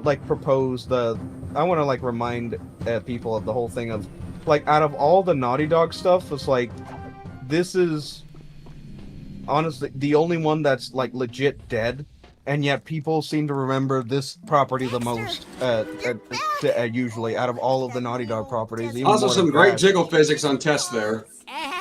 Yeah, so my question is, like, what? So my question is, why do you guys think that the Jak and Daxter series has persisted in the public consciousness of gaming, even despite being the one Naughty Dog franchise that actually died? Because we still have Crash. Besides Tess's jiggle physics. Well, yeah. Anyway, I was gonna say, like, it's more fondly remembered than Crash, even though we got Crash 4 after the Insane Trilogy. And Last of Us went down the shitter, and then There's only one Last of Us game. Yeah, and Last of Us went down the drain, and then Uncharted kind of had a bit of a slow descent after the trilogy. 4 is fine, but again, I think at least with 4, it has a good ending point. Like, there's no reason to make another Uncharted because they should have. He has a wife, he has a daughter, he has a legitimate, successful excavation company. There's no point to continue. He has. So the actual question, like, despite all of Naughty Dog's other creations before and after this series have persisted, even though this didn't, why do you think Jak and Daxter has persisted this long, even despite it essentially dying after Lost Frontier? Because of how much fun the games are to play, and because of the technical achievements they achieved. Like, this game set forward a lot of standards in CG animation. Like, this was ahead of even Pixar in some ways. Yeah, I think because even though the series overall, like, they take from a lot of trends, they end up rolling so many different things together with its own flair that it becomes really unique. Yeah, I would say, like, good story, good characters. Well written characters. Oh yeah, I wanted to say that it's something I've thought, but, like, I kind of see the Jak games as a pretty perfect example of how static characters are alright. Like, tropey characters are fine. You don't need... You just need some solid writing to go with it. Like, because there's no real, like, big character development for kind of anybody except kind of Kira's little plot in Jak X, I guess. Even then, that's really... Well, across... And even then, that was just proving to her father that she is capable of competing in the death race. Yeah, because the characters... Yeah. No, they are... No, like, because there's no, like, massive, complex character arcs for anybody. None of the characters, I would even say, are too complex, which isn't, like, a dig or anything. Because there's no... It's always just kind of... Here they are, they want to beat the bad guy, and that's it. And it's fine. It's like, because it's like... We got shit to do. We don't need to worry about petty drama. There's no, like... There are twists and turns, and, like, some themes, I guess, you can pull, but it's never, like, melodramatic or, like, done for some sort of learning a lesson character arc. Everyone's just like, yeah, that's bad. Let's go pick the bad guy's butt and solve it. That's it. No one really massively changes. It's just and that's fine. Like it's fine. Like they're all very tropey. Also, I love Tessa's character.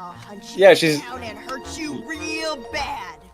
Like she's trying so hard to sound intimidating there, and just no. But they're all very tropey, but they all are well voice acted. They work off each other well, and they're all just likable. So it's fine.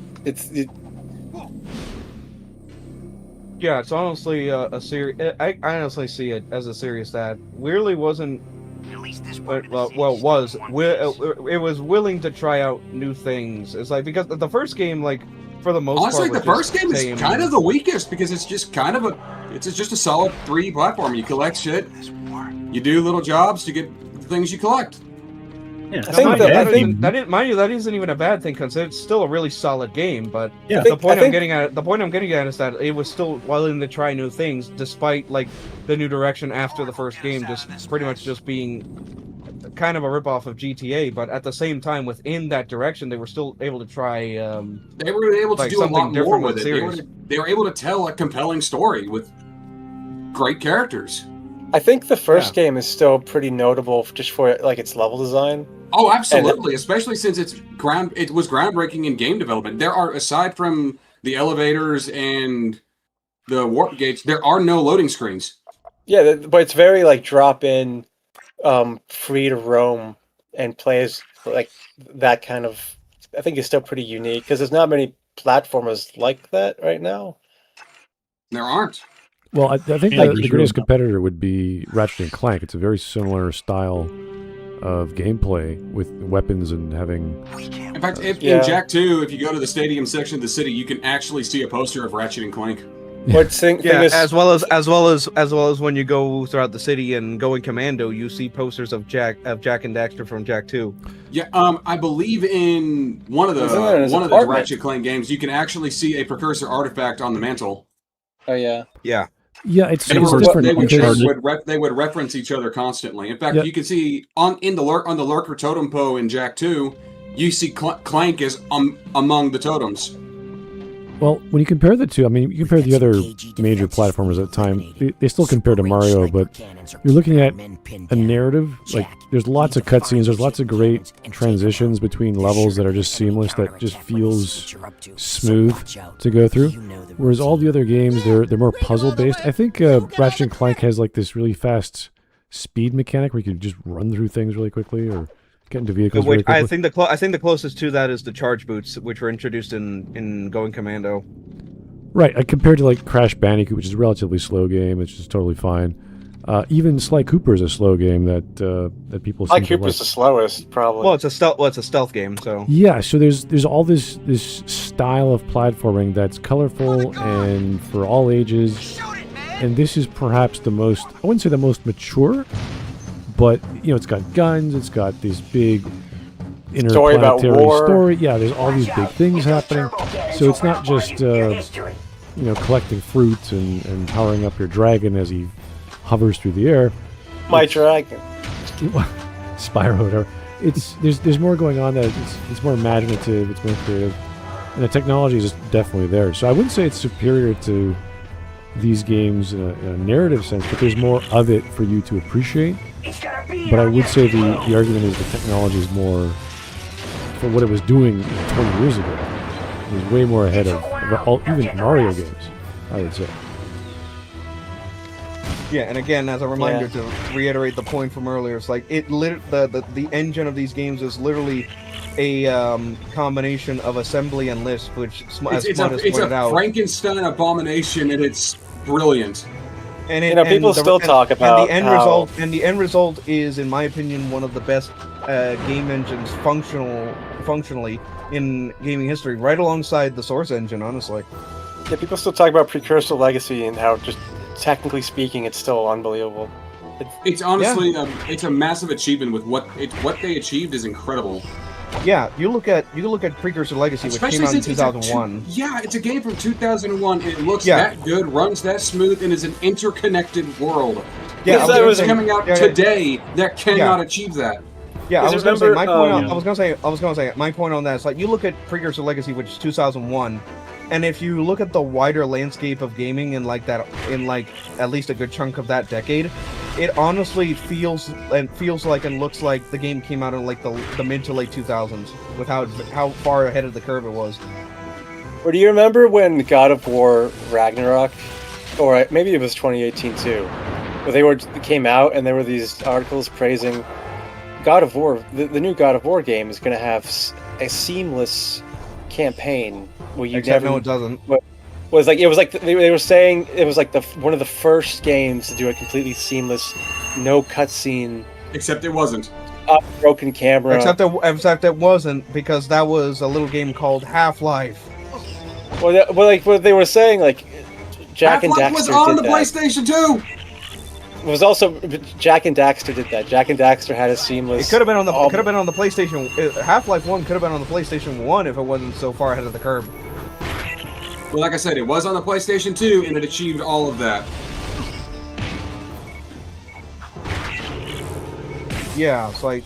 Yeah, I don't know. It's impressive. It's the Jak series. It's impressive still. If you've never played it, you should totally do it. Yeah, find some way to get your hands on.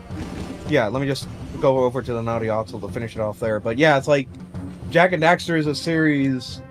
Yet another one of those series. Like every time we would do a Smudtalk on something, it's like it's just one of those series, one of those games, or whichever in between, where it's just the kind of things we cover on Smudtalks. If it's a game or a game series, these are the ones that are like the cut above the rest that anyone that plays video games, even on a casual level, should at least try out. And I'd like to also repeat the point that I say so many times, like if you haven't tried the franchise, it's like what are you doing? It's like try, especially now with the open goal like fan porting thing, which I've literally been using this whole time to play Jak 3 in the first place. Is like find a way to get some PS2 copies of the trilogy and then put them on your PC and use this. I mean, you won't regret it. For better or for worse, I mean, you can pinpoint Crash being the source, but without Jak games, Jak wouldn't be a thing. Well, everything that came after wouldn't be a thing without Crash, like starting that path off for Naughty Dog. Yeah, but like the more serious nature of Jak definitely pushed them to do Uncharted, and then Last of Us. I mean, to be fair, even Uncharted and Last of Us were revolutionary in what they did, and that's all I'm going to say about that, because there is no Uncharted, there is no Last of Us Part 2.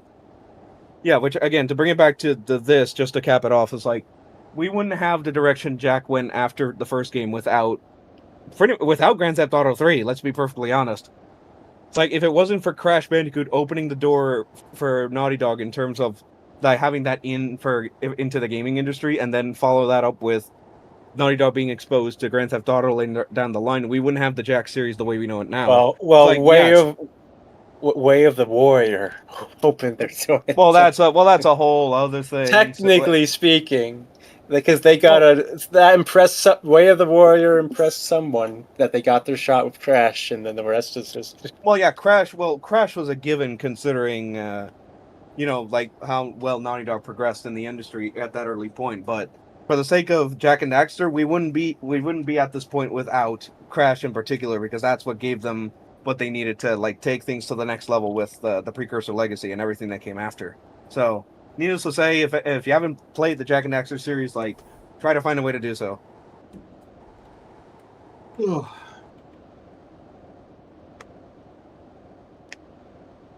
yeah, I think that's just about sums it up. All right, good stuff. What a relaxing, lazy Sunday it's been for me, at least. I gotta make dinner still. Yeah. The joys of taking it easy.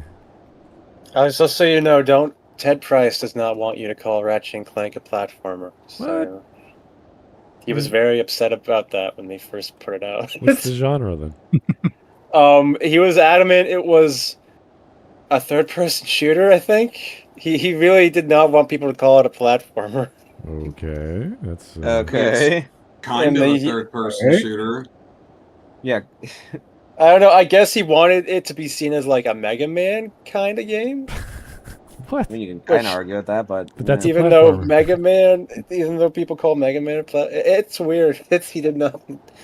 He was like, I would argue Mega Man's a platformer because you run and jump on platforms.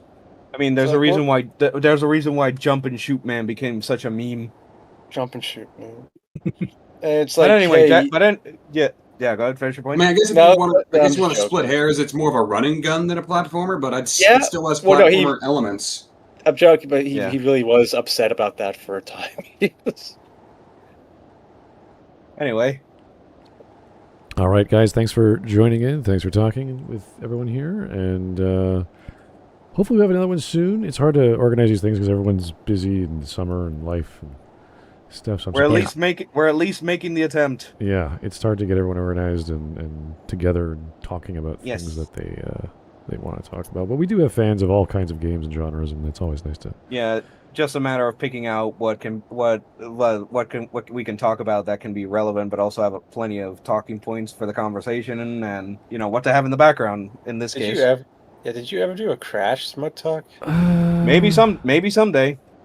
You can go to the Smudtalk playlist and see what was made. No, well, that one we haven't done, but have you ever done Darksiders out of curiosity?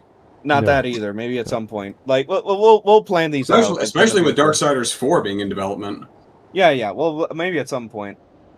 But yeah. Anyway, I think we're just about done here. And Darksiders 4, at least from what the initial teaser showed, is going to pick up where the first game left off because 2 and 3 take place at roughly the same time, where Death is missing and Stripe is off doing Strife things. Anyway. Thank you for your time. Have yourself a great evening. Good night. Happy 25th, Jak and Daxter. Yay. Good night. Goodbye. Have a wonderful time. Huzzah.